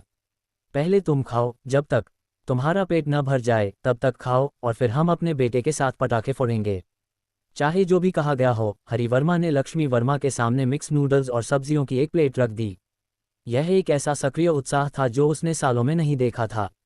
लक्ष्मी वर्मा को नहीं पता था कि वह घबरा गई थी, भावुक हो गई थी या बस असमंजस में थी। निंगजी, मैं खुद खा लूंगी, तुम हमारे बेटे का ख्याल रखना। मिक्स नूडल्स और सब्जियों का एक और कटोरा जियाओ वेनवेन को परोसा गया। पापा, आरव खुद ही खा लेगा। लक्ष्मी वर्मा कंग के किनारे पर झुककर अपनी प्लेट पकड़े हुए खाना खा रही थी, जबकि उनका बेटा कंग के किनारे पर लेटकर खाना खा रहा था। हरि वर्मा ने अपना सिर हिलाया और व्यंग्यपूर्वक मुस्कुराया। क्या उसके कामों ने उनके घर को इतना गरीब बना दिया था कि उनके पास खाने की मेज भी नहीं थी? हरि वर्मा की आंखें चौड़ी हो गईं जब उसने अपनी लक्ष्मी और बेटे को खाना खाते देखा जो उसने खुद बनाया था। जब उसने देखा तो वह अपने दांतों को काटने और मुस्कुराने से खुद को रोक नहीं पाया, मुस्कुराने की कोशिश कर रहा था। जब वह मुस्कुराया तो उसके चेहरे पर आंसू बह निकले। लक्ष्मी वर्मा ने उसे देखा और फिर से दंग रह गई। निंग ज़ेड, आज तुम्हें क्या हो गया है? हरि वर्मा ने अपने चेहरे से आंसू पोंछे। पत्नी, मैं खुश हूँ। तुम्हें और हमारे 2 बच्चों को मेरे सामने खाते हुए देखकर मैं सच में खुश हूँ। यह मेरे जीवन का सबसे खुशी का दिन है। पापा, मीट बहुत स्वादिष्ट है। जियाओ वेनवेन ने अपना कटोरा पकड़ा, मुड़ा और अपने पिता के पास गया। पिताजी, आप भी खाओ। हरि वर्मा को उम्मीद नहीं थी कि जियाओ वेनवेन ने अपने चॉपस्टिक से नूडल्स का एक मुंह उठाया और उसे खिलाया। वुश, उसके चेहरे पर फिर से आंसू बह निकले। अपने पिछले जन्म में 30 साल से भी ज्यादा समय में उसे कब ये खुशी मिली थी कि उसका बेटा उसे पापा कहकर पुकारे। अपने पिछले जन्म में इस घटना के बाद 30 साल तक उसके बेटे ने उसे एक बार भी नहीं देखा और न ही उसे पापा के रूप में स्वीकार किया। पुनर्जन्म और वापस आज रात इस समय उसके 3 वर्षीय बेटे ने उसे खिलाने के लिए चॉपस्टिक से नूडल्स का एक कौर उठाया। जियाओ वेनवेन के हाथ में चॉपस्टिक अभी भी अस्थिर थी, आगे पीछे हिल रही थी। अच्छा बेटा, पापा तुम्हें खिलाएंगे। उसने कटोरा लिया और अपने बेटे को चॉपस्टिक से एक के बाद एक कौर खिलाया। पापा, खाओ। पापा, रो मत। पापा खुश हैं, पापा सच में खुश हैं। उसने अपने बेटे को एक कौर खिलाया, फिर खुद भी एक कौर खाया, आंसू बहाते हुए, अपने बेटे के साथ खाना खाते हुए। लक्ष्मी वर्मा ने अपनी चॉपस्टिक पकड़ी, धीरे धीरे खाया और हरि वर्मा को अपने बेटे पर प्यार लुटाते हुए देखा। क्या यह आदमी वाकई एक नया पृष्ठ खोलने वाला था और एक नया इंसान बनने वाला था? लक्ष्मी वर्मा का दिल थोड़ा कांप उठा। जब तक वह शराब नहीं पीता या जुआ नहीं खेलता, अपने बेटे को खुश रखने के लिए घर पर रहता और अपने बेटे के साथ खेलता। चाहे जीवन कितना भी कठिन या थका देने वाला क्यों न हो, लक्ष्मी वर्मा को विश्वास था कि वह इसे सहन कर सकती है। परिवार के बंटवारे के बाद उन्हें जमीन का एक बड़ा टुकड़ा मिला। नए साल के बाद और जब वसंत आएगा तो अनाज और कपास बोना उनके अपने परिवार के लिए होगा। ये लक्ष्मी वर्मा की सबसे बड़ी उम्मीद और प्रेरणा थी। पापा, खाने के बाद पटाखे फोड़ेंगे। हाँ, खाने के बाद पटाखे फोड़ेंगे। हमारे आंगन में भी धूम मचेगी। जियाओ वेनवेन ने अपना पेट थपथपाया, पूरा हो गया। पापा, पटाखे फोड़ो। जब वे तीनों खा रहे थे तो बर्तन में बर्तन का पानी भाप बन रहा था। ली हुआन ने कटोरे और चॉपस्टिक्स अंदर रख दिए। हे निंग ने एक कदम आगे बढ़ाया, आप आराम से रहें, मैं बर्तन धो दूंगा। ली हुआन सहमत नहीं था। तुम बस बेटे के साथ खेलो। तुम बच्चे को जन्म देने वाली हो, मुझे डर है कि तुम्हें कुछ हो सकता है। लक्ष्मी वर्मा के चेहरे पर एक आदमी द्वारा देखभाल किए जाने से असहजता की झलक दिखाई दी। मैं इतनी नाजुक कैसे हो सकती हूँ? मैं पहले चंद्र महीने की 15वीं तारीख के बाद ही बच्चे को जन्म दूंगी। पहले चंद्र महीने की 15वीं तारीख के बाद? क्या तुम्हें यकीन है? मैं कैसे यकीन कर सकती हूँ? बस एक अनुमानित समय। मेरी बेटी, अनुमान लगाओ उसका क्या नाम है। बकवास, तुम्हें कैसे पता चला कि यह एक लड़की है? अपने पिछले जन्म में वेन हुआन प्रसव के दौरान मर गया था, लेकिन बच्चा पैदा हुआ, एक लड़की। वेन हुआन की कब्र पर एक छोटी सी कब्र बनाई गई, हरी वर्मा की छोटी बेटी अनाया। पुनर्जन्म होने के बाद आज रात की आपदा समाप्त हो गई और अनाया माँ के पेट में सुरक्षित और स्वस्थ थी। हे निंग ने दिल खोलकर हंसते हुए कहा, मेरा बेटा आरव, मेरी बेटी अनाया, मेरी लक्ष्मी लक्ष्मी वर्मा, चलो नए साल के लिए पटाखे जलाते हैं। ली हुआन संदेह से भरा हुआ था। क्या वह आदमी वाकई बदलने वाला था? वह फूट फूट कर रोया, फिर जोर से हंसा। उसके हर शब्द, उसके हाव भाव, सभी एक पूर्ण परिवर्तन के संकेत थे। हे निंग ने बेटे को घर से बाहर निकाला और 50 सेंट में खरीदे गए पटाखों को आंगन में जला दिया। गांव में पटाखों की एक लड़ी हर बार फूटती थी। एक अगरबत्ती जलाई गई और हरी वर्मा के हाथ में थी। पटाखों की एक लड़ी आंगन में सपाट पड़ी थी। अगरबत्ती की नोक से फ्यूज को जलाया जाता था और यह विस्फोटों की एक कड़ी बन जाती थी। ली हुआन ने पूछा, निंगजी, क्या हम आधी लड़ी जला सकते हैं? क्यों? नए साल की पूर्व संध्या पर जलाने के लिए आधी लड़ी रख लो। ली हुआन को पैसे खर्च करने का बुरा लगा। बेटा, अगरबत्ती लो, मुझे देखो, अगर हम एक एक करके अगरबत्ती जलाएं तो क्या मज़ा नहीं आएगा। हे निंग ने बैठकर आधी डोरी से एक एक करके करीब 10 पटाखे निकाले। उसने दूसरी आधी डोरी मोड़कर लक्ष्मी वर्मा को दे दी। रख लो, अगर तुम कहते हो कि नए साल की पूर्व संध्या पर जलाओ, तो हम इसे नए साल की पूर्व संध्या पर जलाएंगे। ली हुआन और भी उलझन में था। पिछले कुछ समय से उस आदमी को क्या हो गया था? उसने अपनी लक्ष्मी की ऐसी बात कब सुनी थी? एक पटाखा यार्ड में सीधा खड़ा था, जिसका फ्यूज ऊपर की ओर था। हे निंग ने अगरबत्ती बेटे को थमाते हुए उसे प्रोत्साहित किया, बेटा, तुम पहले एक जलाओ। 3 साल का बच्चा पटाखे जलाने की हिम्मत कैसे कर सकता है? उसने आंखें मूंद लीं और पिताजी की ओर देखा। हे डरपोक, पिताजी तुम्हें सिखाएंगे। हे निंग ने बेटे को अपनी बाहों में थाम लिया। उसका बड़ा हाथ छोटे हाथ को पकड़े हुए था, छोटा हाथ अगरबत्ती पकड़े हुए था। जैसे ही वह पटाखे का फ्यूज जलाने वाला था, उसे अचानक कुछ याद आया। उसने लक्ष्मी वर्मा की तरफ देखा और कहा, पत्नी, दूर खड़ी हो जाओ, तुम मेरी बेटी को डरा दोगी। ली हुआन ने अपने दोनों हाथों से अपने कानों को ढकते हुए काफी दूर तक पीछे हटते हुए चिल्लाया, सावधान, बेटा फट न जाए। पत्नी, चिंता मत करो, वह नहीं फटेगा। हे निंग के बड़े हाथ ने बेटे के छोटे हाथ को पकड़ रखा था। अगरबत्ती की नोक पर लगी लौ फ्यूज के पास आते ही कांपने लगी। पापा, डर गए? डरो मत, इसे जलाओ और भागो। अगरबत्ती की नोक पर लगी लौ कांपने लगी और फ्यूज जल गया। एक सीज के साथ चिंगारियां उड़ने लगीं। हे निंग ने बेटे को उठाया और भागने के लिए मुड़ा। जैसे ही वह लक्ष्मी वर्मा के पास पहुंचा, एक धमाका हुआ। पापा, मजा, एक और फोड़ दो। ठीक है, एक और फोड़ दो। उसने एक और पटाखा जलाया। हरी वर्मा ने बेटे को कसकर पकड़ लिया और फिर से लक्ष्मी वर्मा की तरफ भागा। हंसी, पापा मौज मस्ती, पापा फिर से। आंगन में बीच बीच में एक धमाका होता और फिर थोड़ी देर बाद दूसरा धमाका। ली हुआन ने पिता पुत्र के पटाखे फोड़ने की पूरी प्रक्रिया को एकटक देखा, शुरू से आखिर तक। हरी वर्मा ने बेटे को अपनी बाहों में थामा हुआ था। उसने पटाखे जलाए और भागने के लिए मुड़ा। बेटा खिलखिलाया और हरी वर्मा भी खिलखिलाकर हंसा। हरी वर्मा के साथ शादी के इतने सालों में आज रात से पहले पिता पुत्र के बीच इस तरह की खुशनुमा बातचीत कभी नहीं हुई थी। लक्ष्मी वर्मा ने देखा तो आंसू की बड़ी बड़ी बूंदें टपक पड़ीं। क्या ये खुशी थी? उससे भी बढ़कर ये शिकायत थी। उसने पलटकर चुपके से अपनी हथेली से अपने आंसू पोंछे। हे निंग ने ये देखा और उसके पीछे चला गया। हुआन, खुश रहो, तुम क्यों रो रही हो? ली हुआन ने पलटकर अपने चेहरे पर बह रहे आंसू अपनी हथेली से पोंछे। उसने हरी वर्मा की तरफ नहीं देखा और एक शब्द भी नहीं कहा। हे निंग जानती थी कि उसकी लक्ष्मी अपने बेटे पर उसे प्यार करते हुए और उसे और बेटे को खुशी से हंसते हुए देखकर दिल से खुश थी। लेकिन जब वह खुश थी तो उसके दिल की गहराइयों से एक बहुत बड़ी शिकायत भी उभरी। पिछले कुछ सालों में इस तरह का खुशनुमा पिता पुत्र का रिश्ता लक्ष्मी वर्मा के लिए एक विलासिता थी। निंग जी, बेटे को घर के अंदर ले जाओ, वह कुछ देर से बाहर जम गया है। हे निंग ने बेटे के छोटे हाथों और चेहरे को छुआ और वाकई वे ठंडे हो गए थे। जल्दी से अंदर जाकर आग से गर्म हो जाओ। पिताजी, ठंडे हाथ। हे निंग ने जल्दी से बेटे को रसोई के कमरे में ले गया और उसके छोटे हाथों को चूल्हे से गर्म किया। इस समय हरी वर्मा ने केवल ये देखा कि यद्यपि बेटे ने एक मोटी सूती गद्देदार जैकेट पहनी हुई थी, ये जैकेट उसकी बहन के बच्चे ने कई वर्षों तक पहनी थी और अब वह छोटी हो गई थी और यह गर्म भी नहीं थी। बेटे ने पैरों में जो जूते पहने थे वे भी पुराने सूती जूते थे जिन्हें परत दर परत सिल दिया गया था। थोड़ी देर बाहर खड़े रहने पर अगर हरिवर्मा उसे पकड़े न होते तो नन्हे बेटे का शरीर जम जाता। पापा, हाथ ठंडे हैं। आरव के नन्हे हाथों को देखकर हरिवर्मा की आंखों से फिर आंसू बहने लगे। उसके हाथों के पिछले हिस्से पर ठंड से एक के बाद एक दरारें पड़ रही थीं। हुआन, घर पर कोई मरहम नहीं है। थोड़ा लगा लो बेटा, थोड़ी देर पहले ही खत्म हो गया है और मैं और खरीदने नहीं गई। लीहुआन मरहम खरीदने नहीं गई, ऐसा इसलिए क्योंकि उसके पास जो थोड़े पैसे थे वे उसे खर्च करने से हिचक रहे थे।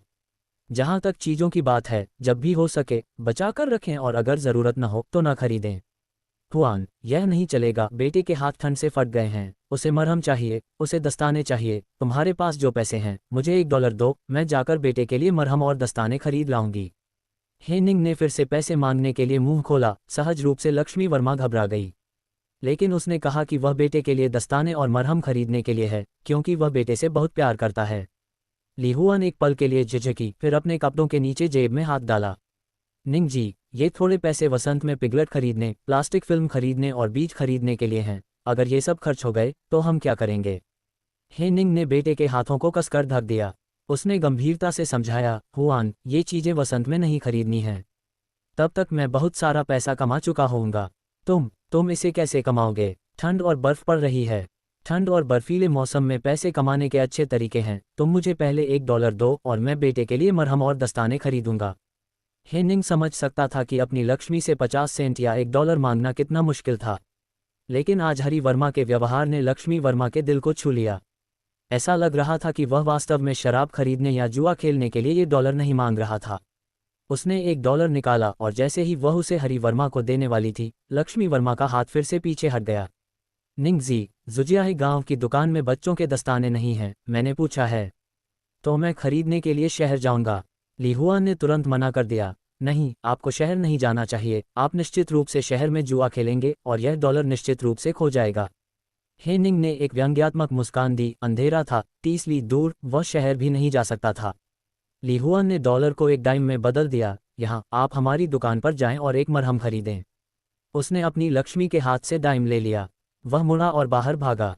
5 मिनट से भी कम समय में वह वापस आ गया, हाँफते हुए दौड़ रहा था। उसके सिर पर पसीना था। ये देख लक्ष्मी वर्मा चौंक गईं। तुम इतनी तेजी से क्यों भाग रहे हो? हुआन, मैं तुम्हें और बेटे को एक पल के लिए भी नहीं छोड़ना चाहता। पुनर्जन्म के बाद ये हरि वर्मा के दिल से निकले शब्द थे। उसने बेटे के छोटे हाथों को गर्म पानी से धोया और उसके हाथों की पीठ पर मलहम लगाया। हुआनेर, मैं चाहता हूं कि तुम और बेटा अच्छा खाओ और गर्म कपड़े पहनो। मैं एक पल भी इंतजार नहीं कर सकता। मैं अभी जाकर कुछ खरीदूंगा और कल बहुत सारा पैसा कमाऊंगा। उसने बेटे को चूमा, उसे कंध पर लिटाया और उसे एक वाक्य के साथ शांत किया। अंधेरा हो गया है, आज्ञाकारी होकर सो जाओ, पिताजी पैसे कमाने जा रहे हैं। लीहुआन घबरा गया। उसने हरि वर्मा को पकड़ लिया। तुमने मुझसे वादा किया था कि तुम अब ताश नहीं खेलोगे, क्या तुम फिर से अपना वादा तोड़ रहे हो? लीहुआन को लगा कि वह ताश खेलने जा रहा है। पत्नी, मैं जंगली खरगोश पकड़ने जा रहा हूँ। लक्ष्मी वर्मा हैरान दिखी। जंगली खरगोश पकड़ो?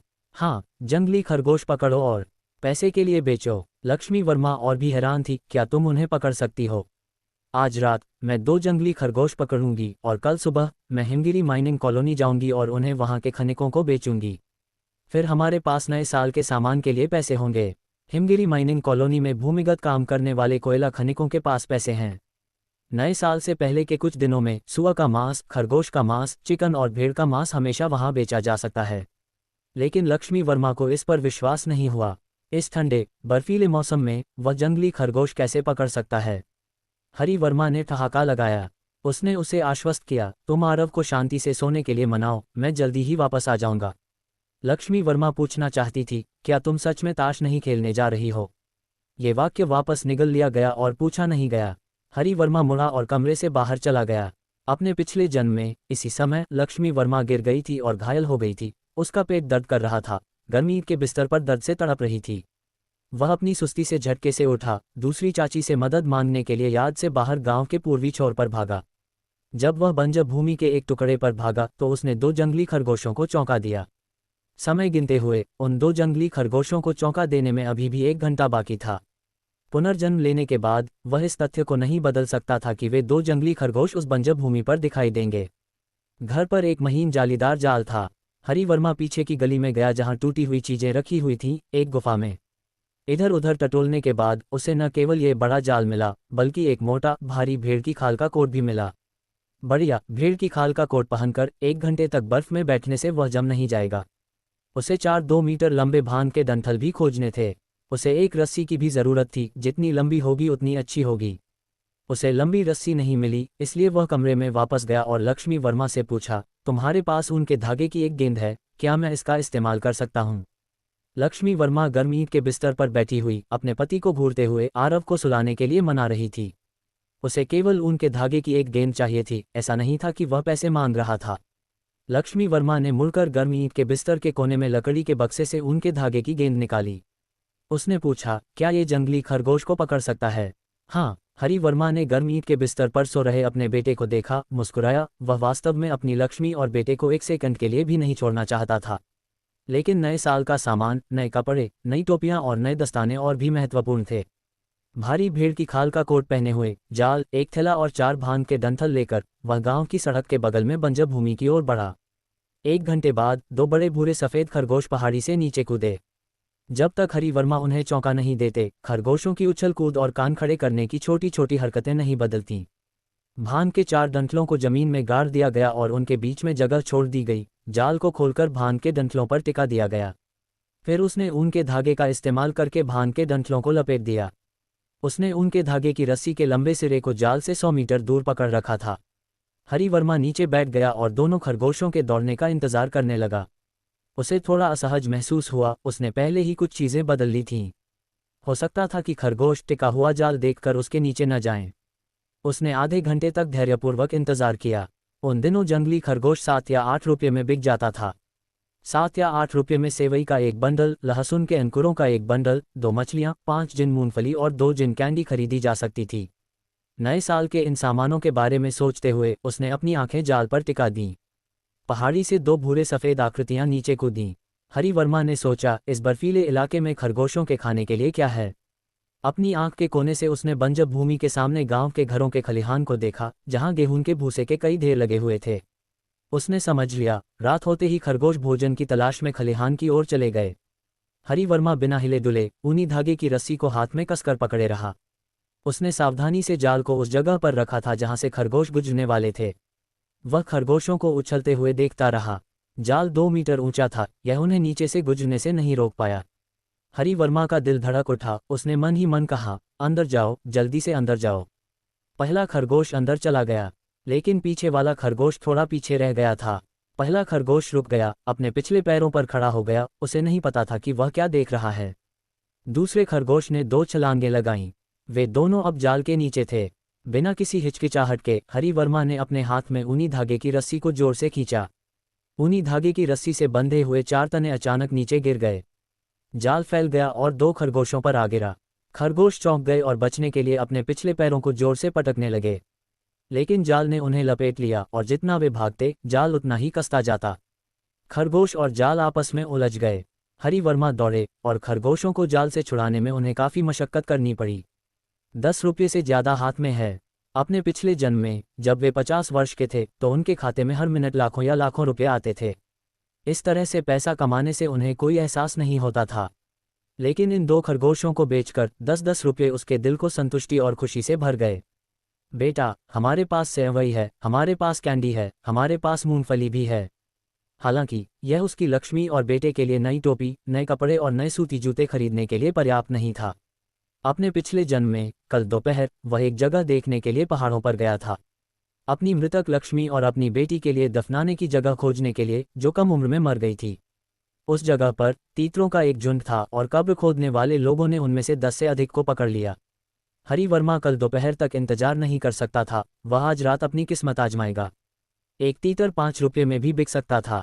वह अपनी लक्ष्मी को खुशखबरी सुनाने के लिए पहले 2 खरगोश घर ले गया। वह आज रात अपने बेकार दोस्तों के साथ ताश खेलने नहीं गया था, बल्कि 2 खरगोश पकड़ने गया था। उसने अपने दरवाजे पर एक आकृति को मंडराते हुए देखा। ये वह बेकार आदमी था जो हर रात उसके साथ घूमता था। अरे, तुम क्या कर रहे हो? यो, निंगजी, मैं बहुत दिनों से तुम्हारा इंतजार कर रहा हूँ, जल्दी आओ और आओ, तुम ही अकेले हो जो गायब हो। पिछले कुछ रातों से यह एक तयशुदा दिनचर्या बन गई थी। वह हरि वर्मा को ताश खेलने के लिए बुलाता था। उसे लगता था कि हरि वर्मा तुरंत मुड़ेगा और उसके साथ चला जाएगा, लेकिन हरि वर्मा ने एक शब्द गरजते हुए कहा, चले जाओ। ये व्यक्ति, हालांकि बिल्कुल गांव का गुंडा नहीं था, लेकिन एक अच्छा इंसान भी नहीं था। निंगजी, क्या हुआ? पैसे नहीं हैं? कोई बात नहीं, भाई तुम्हें 1 रुपया उधार दे देगा। हरि वर्मा अचानक गुस्से में आ गया, अपने दांत पीसते हुए और जोर जोर से गालियां देते हुए। मनोज सिन्हा, तुम इंसान भी हो। मेरा बेटा 3 साल का है, मेरी लक्ष्मी 8 महीने की गर्भवती है, और तुम मुझे हर रात ताश खेलने के लिए बुलाते हो।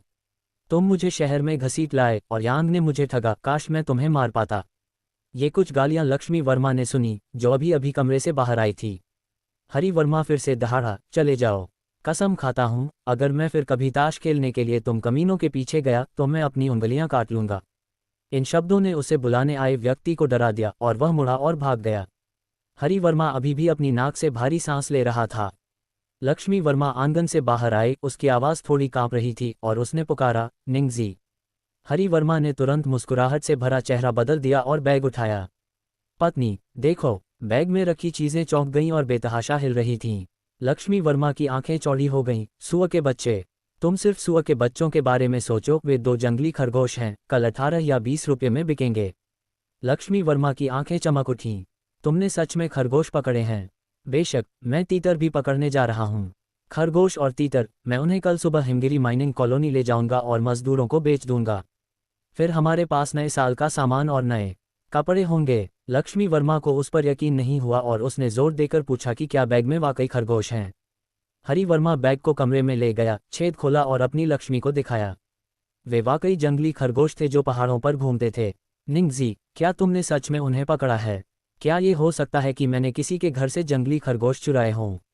लक्ष्मी वर्मा का मूड अब संदेह या घबराहट वाला नहीं था, ये खुशी थी। दरवाजे पर उसने उसकी नाराजगी भरी चीखें साफ सुनी थीं। उसका पति वाकई बदलने वाला था। हरि वर्मा ने एक कटोरी गर्म पानी पिया, जिससे उसका शरीर गर्म हो गया। उसने कहा, लक्ष्मी, मैं तीतरों के झुंड को पकड़ने के लिए पहाड़ों में जा रहा हूँ। तुम अभी भी पहाड़ों में जा रही हो? इतनी देर रात? लक्ष्मी, मैं कल दोपहर तक इंतजार नहीं कर सकता। शायद मैं आज रात तीतरों को पकड़ लूँ और कल उन्हें 100 रुपये में बेच दूँ। लक्ष्मी वर्मा ने कहा, 100 रुपये? हरि वर्मा ने बेपरवाही से कहा, 100 रुपये क्या हैं? मैंने तुमसे कहा था, अगले कुछ दिनों में मैं ये सुनिश्चित करूंगा कि तुम तीनों, माँ और बच्चे, सबसे अच्छा खाएं और सबसे गर्म कपड़े पहनें। लेकिन तुम अकेले पहाड़ों में जा रही हो, मुझे चिंता है। एक कटोरी गर्म पानी पीने के बाद उसका शरीर गर्म हो गया। लक्ष्मी वर्मा की यह बात सुनकर उसका दिल और भी खुश हो गया। कितने दिनों बाद उसने अपनी लक्ष्मी को ऐसे प्यार भरे शब्द कहते सुना था। लक्ष्मी वर्मा की आंखों में जब उसने देखा तो सिर्फ डर और निराशा थी। लक्ष्मी, वो पहाड़ी नाला दूर नहीं है, मैं उसे अच्छी तरह से जानता हूँ, वो ठीक है। हरि वर्मा ने 2 खरगोश पकड़े, जिससे लक्ष्मी वर्मा को बहुत खुशी हुई। वो पलटी, गर्म ईंट के बिस्तर के किनारे खड़ी हो गई, टॉर्च को कैबिनेट से नीचे उतारा और हरि वर्मा को थमा दिया। उसने कहा, सावधान रहना, रात हो गई है। हमारे पहाड़ी इलाके में बहुत दिनों से कोई भेड़िया नहीं आया है, मुझे किस बात से सावधान रहना है? हरि वर्मा ने टॉर्च चालू की, रोशनी ठीक थी। उसने मजाक में कहा, क्या ये हमारे परिवार का सबसे कीमती उपकरण है? लक्ष्मी वर्मा ने थोड़ा मुस्कुराया, निंगजी, जब तक तुम जुआ नहीं खेलोगे और पैसे नहीं हारोगे, अगर हम अपना जीवन ठीक से जिएंगे तो चीजें बेहतर होंगी। लक्ष्मी वर्मा का मतलब था कि जब वसंत आएगा तो अच्छे दिन आएंगे। उन्होंने 10 म्यू जमीन पर खेती की और अच्छी फसल हुई और एक बकरी का बच्चा पाला। अगले साल वसंत महोत्सव आने तक उनके पास एक नया साल का बकरी होगा। यही उम्मीद थी जिसने लक्ष्मी वर्मा को आगे बढ़ने की अनुमति दी। ऐसे अच्छे दिन बहुत देर से आते थे। हरि वर्मा इंतजार नहीं कर सकता था। उसने अपना फर कोट पहना, 7-8 भान के डंठल लिए और जालीदार बैग को अपनी बांह के नीचे दबाकर बाहर जाने के लिए तैयार हो गया। रुको, लक्ष्मी वर्मा ने लाल दुपट्टा निकाला और उसे हरि वर्मा की गर्दन के चारों ओर लपेट दिया, परत दर परत। उसके कान भी ढके हुए थे। हरि वर्मा को अपने पूरे शरीर में, गर्दन में और दिल में गर्मी महसूस हुई। पहाड़ की खाई में जाओ और तीतरों के झुंड को पकड़ो। अपने पिछले जन्म में कब्र खोदने वालों ने अगले दिन दोपहर को पहाड़ की खाई में एक चट्टान के नीचे 10 से ज्यादा तीतर पाए थे। हरि वर्मा अपनी किस्मत आजमा रहा था।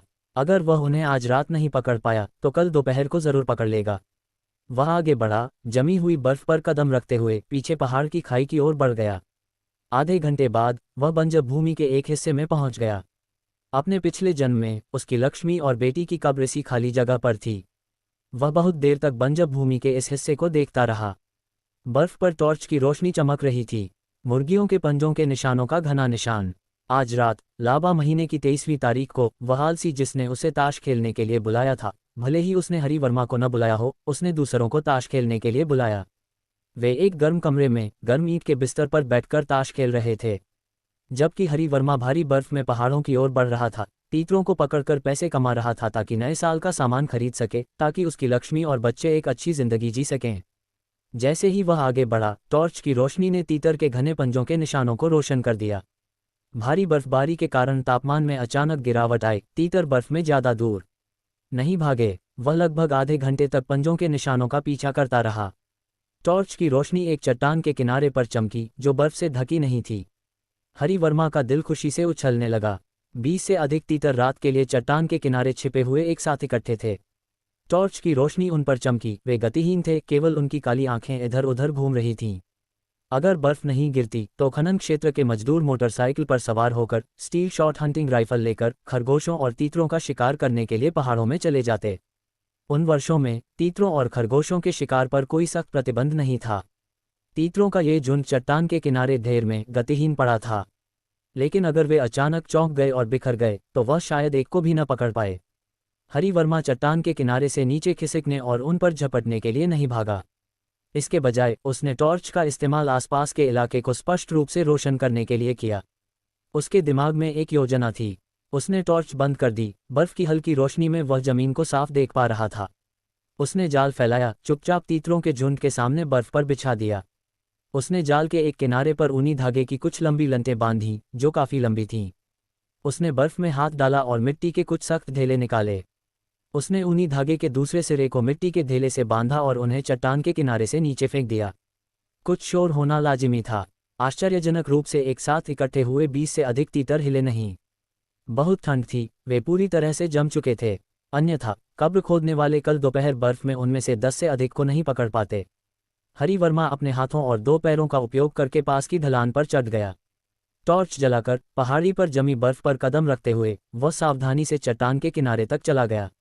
अगर वह नीचे फिसल जाता तो ये 5 या 6 मीटर ऊंचा होता, जो उसके पैरों को तोड़ने के लिए काफी था। उसे बहुत सावधान रहना चाहिए, बहुत सावधान रहना चाहिए। उसने ऊनी धागे से बंधी मिट्टी के 2 ढेले उठाए और उन्हें धीरे धीरे तीतरों के झुंड की ओर खींचा। जाल का ये हिस्सा टेढ़ा खींचा गया था, इसलिए उसने दूसरा सिरा खींचा। उसने दोनों तरफों को यथासंभव समान रूप से खींचने की कोशिश की। जाल का एक हिस्सा झुंड तक पहुंचने वाला था, लेकिन जाल जमीन पर सपाट पड़ा था और ऊपर नहीं उठा था। अगर वह इसे थोड़ा और आगे खींचता तो झुंड चौंक जाता और वे सरसराहट के साथ तितर बितर होकर उड़ जाते। हरि वर्मा ने टॉर्च की रोशनी नीचे की ओर घुमाई। एक पल सोचा, फिर पास की ढलान से नीचे सरक गया।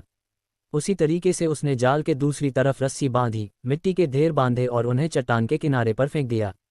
जाल के इस हिस्से को तना हुआ खींचा गया, ऊपर उठाया गया और चट्टान के किनारे पर लटका दिया गया। हरि वर्मा बहुत खुश हुआ। यही वह प्रभाव था जो वह चाहता था। अब जाल का एक हिस्सा चट्टान के किनारे लटका हुआ था और दूसरा हिस्सा बर्फ पर फैला हुआ था, तीतरों के झुंड के बहुत करीब।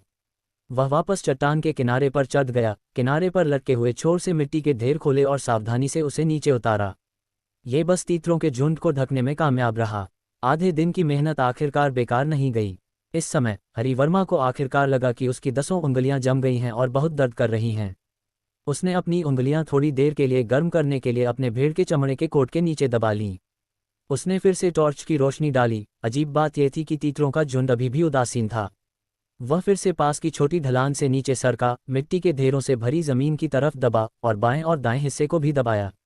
पहले वाले को पकड़ो। हरि वर्मा जानता था कि जैसे ही पहला तीतर घबराकर छटपटाएगा, दूसरे तीतर चौंककर अचानक उड़ जाएंगे।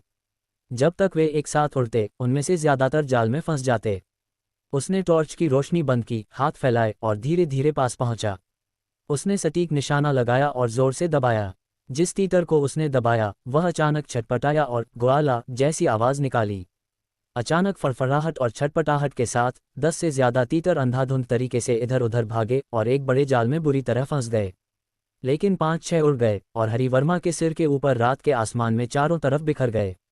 उसने जाल में फंसे 10 से ज्यादा तीतरों को इकट्ठा किया, उसे कस दिया और हाथ में थाम लिया। जाल का वजन 20 कट्टे था। अपनी लक्ष्मी और बेटे के लिए नए कपड़े सुरक्षित कर लिए। घर जाओ। आंगन में घुसा तो रसोई के कमरे में तेल का दिया अभी भी जल रहा था। हरि वर्मा का दिल दुख रहा था, उसकी लक्ष्मी नींद में जाग रही थी, उसके लौटने का इंतजार कर रही थी। उसने धीरे से दरवाज़ा खोला और चुपके से पूछा, हुआन, तुम अभी तक सोए क्यों नहीं हो? तुमने कहा था कि तुम पहाड़ों में जा रहे हो। मैं सो नहीं पाया, मैं तुम्हारे वापस आने का इंतजार कर रहा था। तुम पहले सो जाओ, मैं इन 10 से ज़्यादा तीतरों को छांट दूंगा, मैं उन्हें आज रात मरने नहीं दूंगा। लक्ष्मी वर्मा ने जाल में उलझे हुए ढेर को देखा, उसके पति ने उसे पहली बार चौंका दिया था। निंगजी, क्या तुमने उन्हें सच में पकड़ लिया? हुआन, पहाड़ों के पास की ज़मीन पर रहते हैं। ये 10 से ज़्यादा तीतर कल शायद 100 रुपये में बिक जाएं। लक्ष्मी वर्मा ने आश्चर्य से कहा, 100 रुपये? कल सुबह मैं उन्हें बेचने के लिए खनन क्षेत्र में ले जाऊंगा। मैं उन्हें बगल के कमरे में साफ कर दूंगा ताकि मैं तुम्हें और बेटे को चौंका न दूं। तुम जल्दी से सो जाओ, मेरा इंतजार मत करो। लक्ष्मी वर्मा बच्चे के कारण भारी थी और नींद आने पर जाग नहीं पाती थी। हरि वर्मा घर पर था, उसे राहत महसूस हुई, जैसे ही उसका सिर तकिए से छूता वह सो जाती। हरि वर्मा मुड़ा और बगल के कमरे में चला गया, ऊनी धागे से उनके पैरों और पंखों को दो दो करके बांधा और उन्हें जमीन पर फेंक दिया।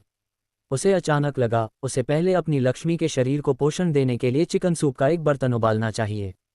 वह चुपचाप रसोई में गया, एक थमस और एक वॉश बेसिन लेकर। खून बह रहा था, पंख जल रहे थे, आंतें निकल रही थीं। एक पल में उसने एक को साफ कर दिया था। वह थोड़ा निराश था, सिर्फ एक कटोरी मांस बचा था।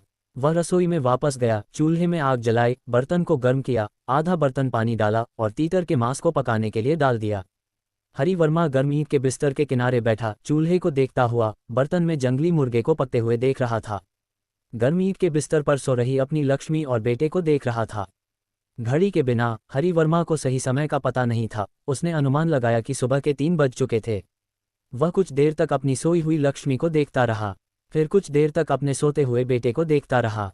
आज रात पुनर्जन्म होने के कारण वह अपनी आंखें बंद करके सो जाना नहीं चाहता था। वह अपनी लक्ष्मी और अपने बेटे को भोर तक देखना चाहता था। वह तृप्त नहीं हो पा रहा था। 30 वर्षों से उसके आधी रात के सपनों के दृश्य वास्तव में उसकी आंखों के सामने थे। चूल्हे की लपटें टिमटिमा रही थीं और बर्तन में बुलबुले उठ रहे थे।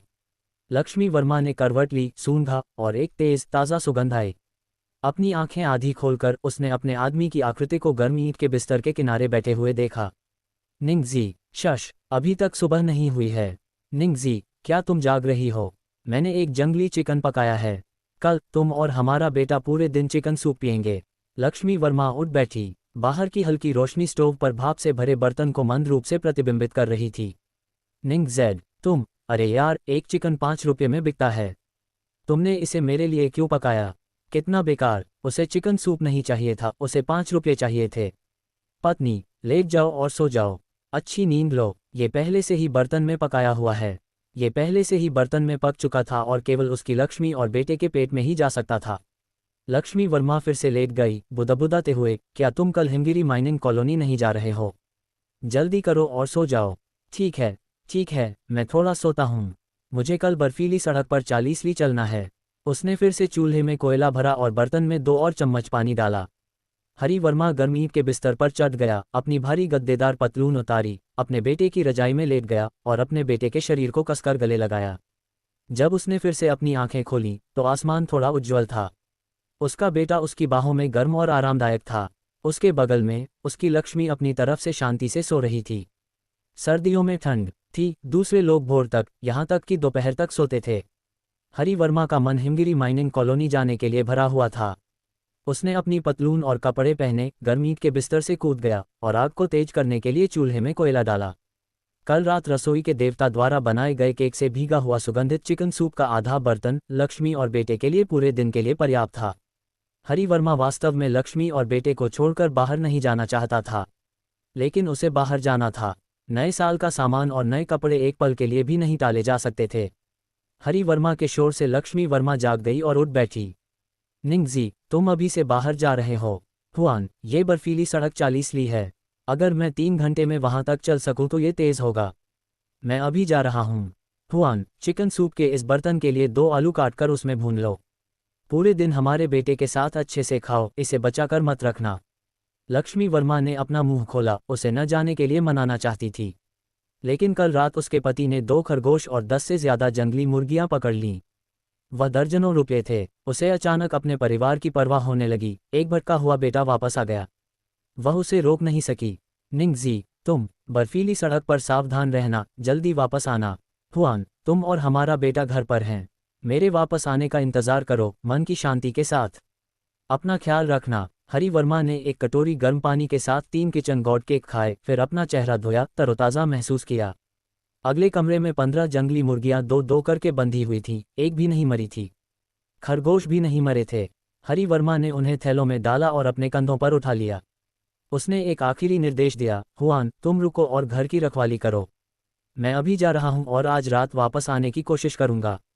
निंग जेड, हम जल्दी वापस आओ। ठीक है। उसे पूरे शरीर में गर्मी महसूस हुई और दिल में भी गर्मी। अपनी पीठ पर 2 बैग लादकर वह सुबह सुबह घर से निकल गया। लक्ष्मी वर्मा को अभी भी उस आदमी पर यकीन नहीं हो रहा था जिसे उसने अपनी आंखों से देखा था। उसे अपने आदमी द्वारा कहे गए शब्दों पर यकीन नहीं हो रहा था जो उसने अपने कानों से सुने थे। लक्ष्मी वर्मा ने करवट बदली, कपड़े पहने, गर्म ईंट के बिस्तर से उतरी और बर्तन का ढक्कन उठाया। चिकन सूप का आधा बर्तन, गर्म और सुगंधित, उसकी नाक में भर गया। लक्ष्मी वर्मा के चेहरे पर एक हल्की मुस्कान आए और उसने अपने होंठ काट लिए। जैसे ही वह मुस्कुराए, बर्तन में आंसू गिर गए। उसके दिल की गहराई में मौजूद चिंता और उदासी थोड़ी गायब हो गई। निंग जेड, हरि वर्मा पहले ही 5 ली चल चुका था। उसने जो सफ़ेद धुंध छोड़ी थी वह उसकी नाक और आंखों के सामने जम गई। वह शांतिपुर गांव की गली से बाहर निकलकर हिमगिरी माइनिंग कॉलोनी की ओर जाने वाली मुख्य सड़क पर चला गया। अगर यह भारी बर्फबारी न होती तो वह शायद इस सड़क पर खनन क्षेत्र में कोयले के ट्रक पर सवार होकर जा सकता था। लेकिन अब वह एक बार में एक कदम चलकर ही खनन क्षेत्र में जा सकता था। 3 घंटे बाद गर्मी से तपते हुए हरि वर्मा एक मंजिला घरों के एक बड़े क्षेत्र के सामने खड़े थे। थैलों में बंद जंगली मुर्गियों और खरगोशों को मरने से बचाने के लिए वे रास्ते में कुछ देर चलते, फिर थैलों को खोल देते ताकि जंगली मुर्गियां सांस ले सकें और अपने शरीर को आराम दे सकें। पूरे रास्ते उनके बारे में चिंता करने के बाद जंगली मुर्गियां और खरगोश अभी भी जीवित और स्वस्थ थे। हरि वर्मा एक मंजिला घरों के आंगन में चले गए। खनन क्षेत्र के निवासी ग्रामीणों की तरह नहीं थे जिनके एक आंगन में एक परिवार रहता था। वे एक मंजिला घरों की एक लंबी कतार में रहते थे, संभवतः 10 से अधिक परिवार।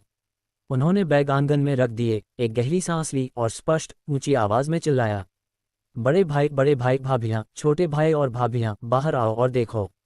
मैं तुम्हारे लिए जंगली मुर्गियां और जंगली खरगोश लाया हूं।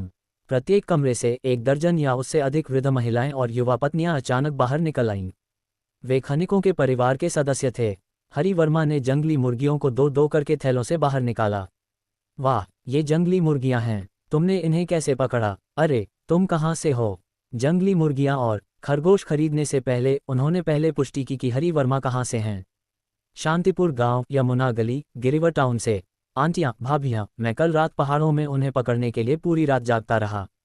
मैं लगभग मर गया। मैं सुबह जल्दी निकल गया और यहाँ तक पैदल आया। मैं 3 घंटे से ज्यादा चला। वे नीचे बैठ गए और जंगली मुर्गियों को अपने हाथों से छेड़ा। कुछ ने अपने पंख फड़फड़ाए, भागने की कोशिश की, उनके पैर और एक पंख बंधे हुए थे।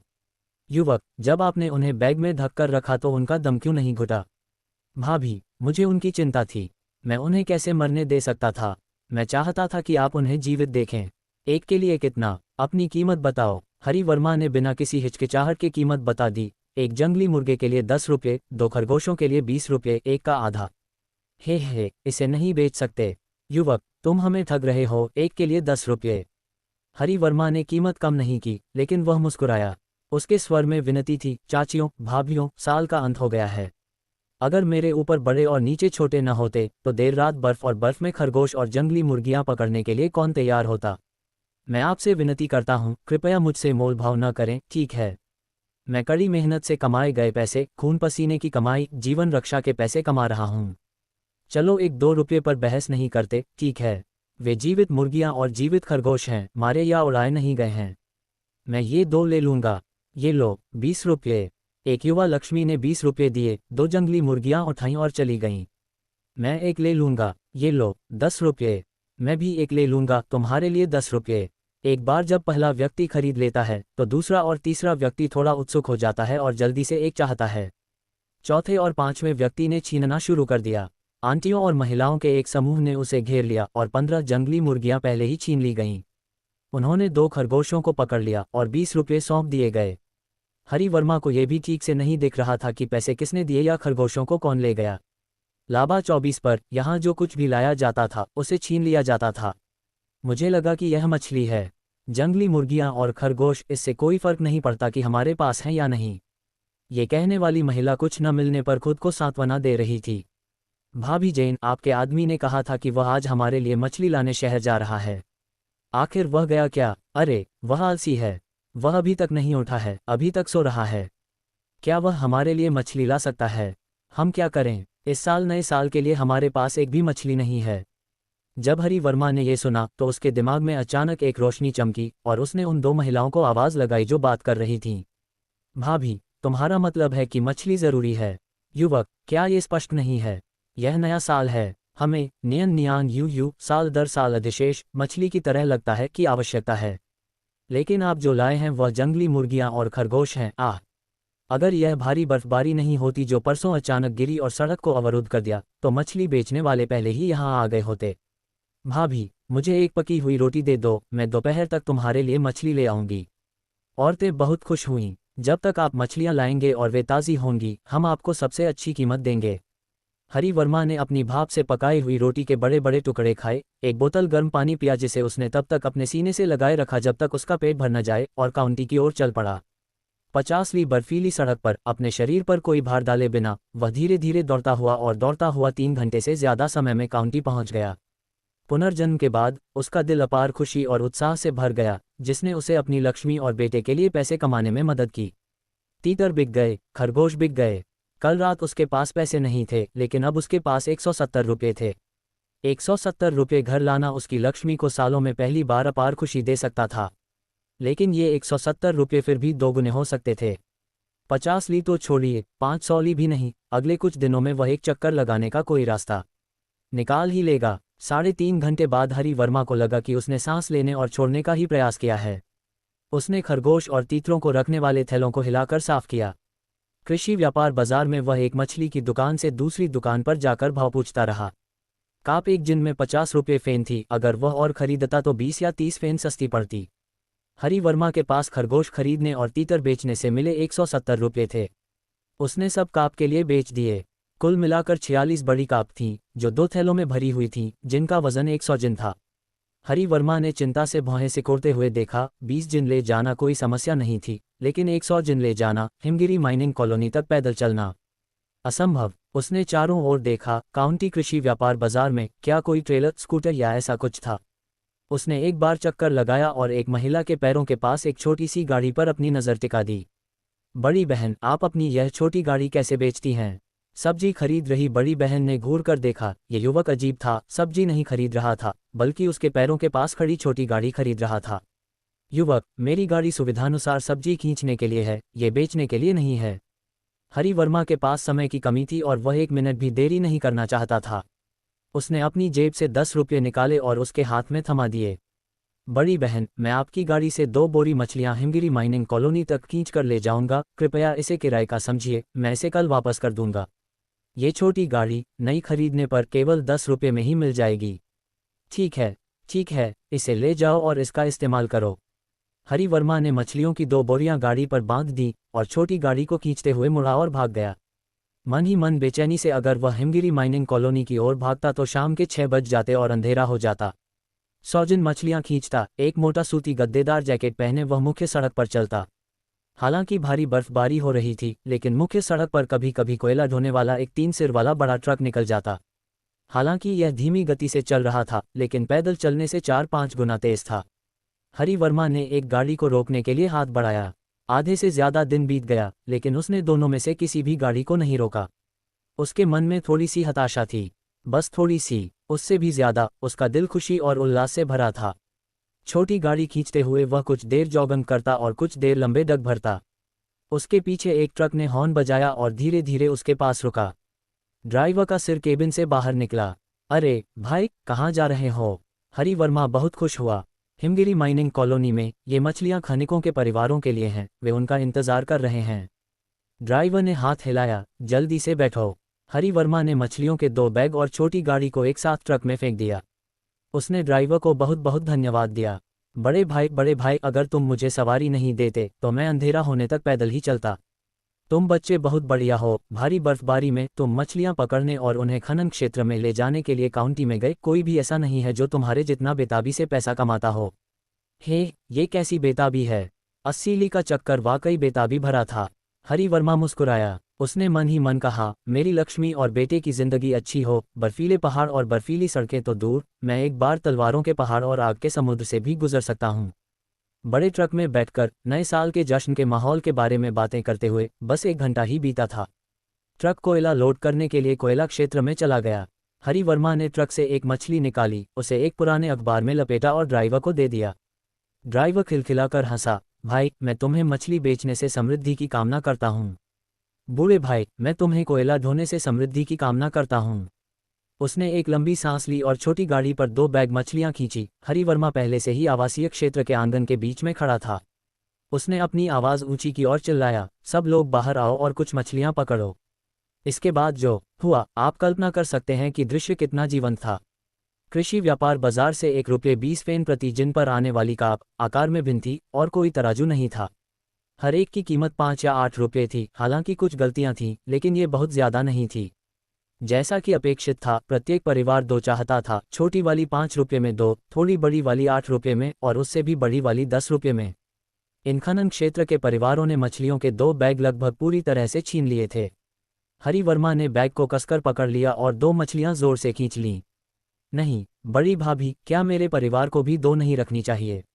ये 2 मछलियां लगभग हरिवर्मा की छाती से चिपकी हुई थीं। युवक, क्या तुम कल फिर आ रहे हो? हाँ, अभी भी मछली बेच रहा हूँ। मैं ये सुनिश्चित करने की पूरी कोशिश करूंगा कि हर साल तुम्हारे हर परिवार को मछलियाँ मिलें। तो ये सौदा हो गया, हम तुम्हारा इंतज़ार करेंगे, हम किसी और से परेशान नहीं होंगे। हरिवर्मा मुड़े और घर चले गए। चूंकि उन्हें सवारी मिल गई थी, इसलिए उन्होंने 2 घंटे बचा लिए। आसमान धूसर था, लेकिन सूरज अभी भी दिखाई दे रहा था। वह कुछ दूर तक भागा, फिर नीचे बैठा, जेब से पैसे निकाले और एक एक करके नोटों को ठीक किया। वे सब 10 रुपये, 1 रुपये और 2 रुपये के नोट थे। उसने 22 10 रुपये के नोट गिने, 25 2 रुपये के नोट और 8 1 रुपये के नोट। कुल 278 रुपये। 2 खरगोश, 15 तीतर। अब तक ये 278 रुपये नकद हो गए थे। अपने पिछले जन्म में 2 करोड़ 8 लाख 28 लाख हरिवर्मा को बिल्कुल भी खुशी महसूस नहीं हुई थी। लेकिन ये 278 रुपये उसकी लक्ष्मी को अपार खुशी दे सकते थे। अपार खुशी पहले हरिवर्मा के शरीर में भर गई, इसलिए नहीं कि उसके पास ये पैसे थे, बल्कि इसलिए कि उसके पास एक लक्ष्मी और बेटा था। उसकी लक्ष्मी के चेहरे पर मुस्कान, उसके बेटे का पापा कहना। वह लगभग एक सांस में घर वापस भागा। जब वह गेट पर पहुंचा तो उसकी सांस फूलने लगी, उसके पैर कमजोर पड़ने लगे और वह लगभग जमीन पर घुटनों के बल बैठ गया। वह मिट्टी के आंगन की दीवार से टिका, अपनी सांसों को स्थिर किया और आंगन में प्रवेश किया। पिताजी वापस आ गए हैं।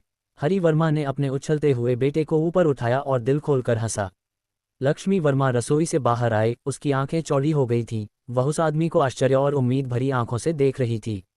लक्ष्मी वर्मा का दिल उथल पुथल हो रहा था। वह बेचैन और बेचैन थी, पूरे दिन इंतजार कर रही थी। उसके कहने का इंतजार कर रही थी कि तीतर बिक गए, खरगोश बिक गए और उसके पास पैसे हैं। हरिवर्मा ने कुछ नहीं कहा। पहले उसने अपने बेटे को गले लगाया और उसे खूब चूमा।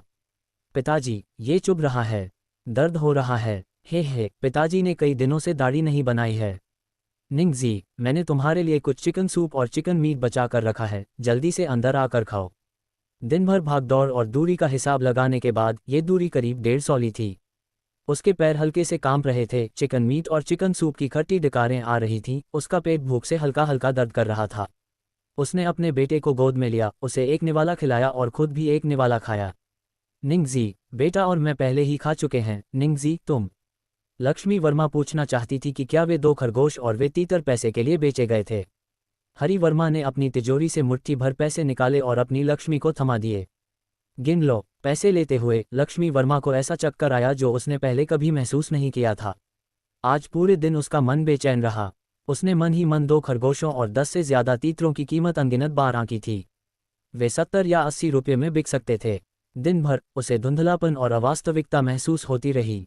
हरिवर्मा एक दिन के लिए बाहर गया और 70 या 80 रुपये वापस ला सका। वह सपना देख रहा होगा। यह कोई सपना नहीं था। कल रात उसने खरगोश पकड़े, तीतर पकड़े और चिकन सूप का एक बर्तन बनाया। उसे पूरे दिन का सुकून दिया। लेकिन लक्ष्मी वर्मा का दिल फिर से घबराहट से कांप रहा था। उसने खरगोश और तीतर बेचे, क्या वह पैसा जुए में नहीं हार जाएगा? वह हार जाएगा। कोई रास्ता नहीं है कि वह इसे वापस लाकर मुझे दे। लक्ष्मी वर्मा को उम्मीद थी कि हरिवर्मा पैसे वापस लाएगा, लेकिन वह मानसिक रूप से भी तैयार थी कि वह पैसे खो देगा। यह आदमी रातों रात कैसे बदल सकता है? लक्ष्मी वर्मा ने भी सोचा, भले ही वह अपना अधिकांश हिस्सा खो दे, जब तक वह 10 या 8 रुपये वापस ला सकता है तो यह उसके लिए एक नया पन्ना खोलने जैसा होगा। आज शाम जैसे ही हरि वर्मा घर में दाखिल हुआ, लक्ष्मी वर्मा का दिल घबराहट से भर गया। पैसे हारने के बाद हरि वर्मा के निराश और उदास चेहरे को देखकर उसे डर लग रहा था। जैसे ही हरि वर्मा आंगन में दाखिल हुआ, वह खिलखिलाकर हंसा और अपने बेटे को ऊपर उठाया, उसे कसकर गले लगाया और चूमा। वह अभी भी वही आदमी था जो कल पूरी तरह बदल गया था। लक्ष्मी वर्मा की उम्मीद की लौ जल उठी और फिर जल उठी। फिर नोटों की एक मोटी गड्डी उसे थमा दी गई। लक्ष्मी वर्मा का शरीर शिथिल हो गया और वह लगभग जमीन पर बैठ गई। उसने जल्दी से उसे संभाला। लक्ष्मी, सावधान, तुम पहले से ही 300 रुपये से कम में डर गई हो। 300 रुपये? 300 नहीं, 20 कुछ रुपये कम हैं। पैसे पकड़ते ही लक्ष्मी वर्मा के हाथ कांपने लगे। निंगजी, क्या तुमने सचमुच इसे कमाया है? हरि वर्मा ने पैसे कमाने की प्रक्रिया को गंभीरता से बताया। लक्ष्मी वर्मा स्तब्ध होकर सुनती रही और बहुत देर तक होश में नहीं आ सकी। इतने सालों में हरि वर्मा ने कब गंभीरता से पैसे कमाने के लिए कुछ किया था? कब उसने इतना पैसा कमाया था? हाल के सालों में परिवार की आजीविका के लिए उसने अपनी अस्मिता को तिलांजलि देकर अपने सभी रिश्तेदारों, दोस्तों और पड़ोसियों से बेशर्मी से पैसे उधार लिए थे। लेकिन हरि वर्मा को जुआ खेलने और शराब पीने की लत थी, इसलिए अब कोई भी उसे एक पैसा भी उधार देने को तैयार नहीं था। गांव के लोग उसे देखते ही छिप जाते थे। लक्ष्मी वर्मा को उन तिरस्कार और घृणा भरी निगाहों से तंग आ चुकी थी। उसका बेटा अभी छोटा था और वह फिर से गर्भवती थी। वह क्या कर सकती थी? क्या वह बस चली जा सकती थी? 1990 के दशक की शुरुआत में ग्रामीण महिलाओं में घर छोड़कर यूं ही चले जाने की चेतना नहीं थी। अचानक उसके पति के हाथ से पैसों की एक गड्डी उसके हाथ में थमा दी गई। ये सुनकर लक्ष्मी वर्मा इतनी स्तब्ध रह गई कि उसका दिमाग बहुत देर तक चक्कर खाता रहा। उसके हाथ बेकाबू होकर कांपने लगे। लक्ष्मी वर्मा ने धीरे से अपनी आंखें बंद कर लीं। निंगजी, बताओ, मैं सपना नहीं देख रही हूँ। हुआन, तुम सपना नहीं देख रहे हो, ये पैसे साफ हैं, मैंने इसे कदम दर कदम 100 ली से ज्यादा चलकर कमाया है।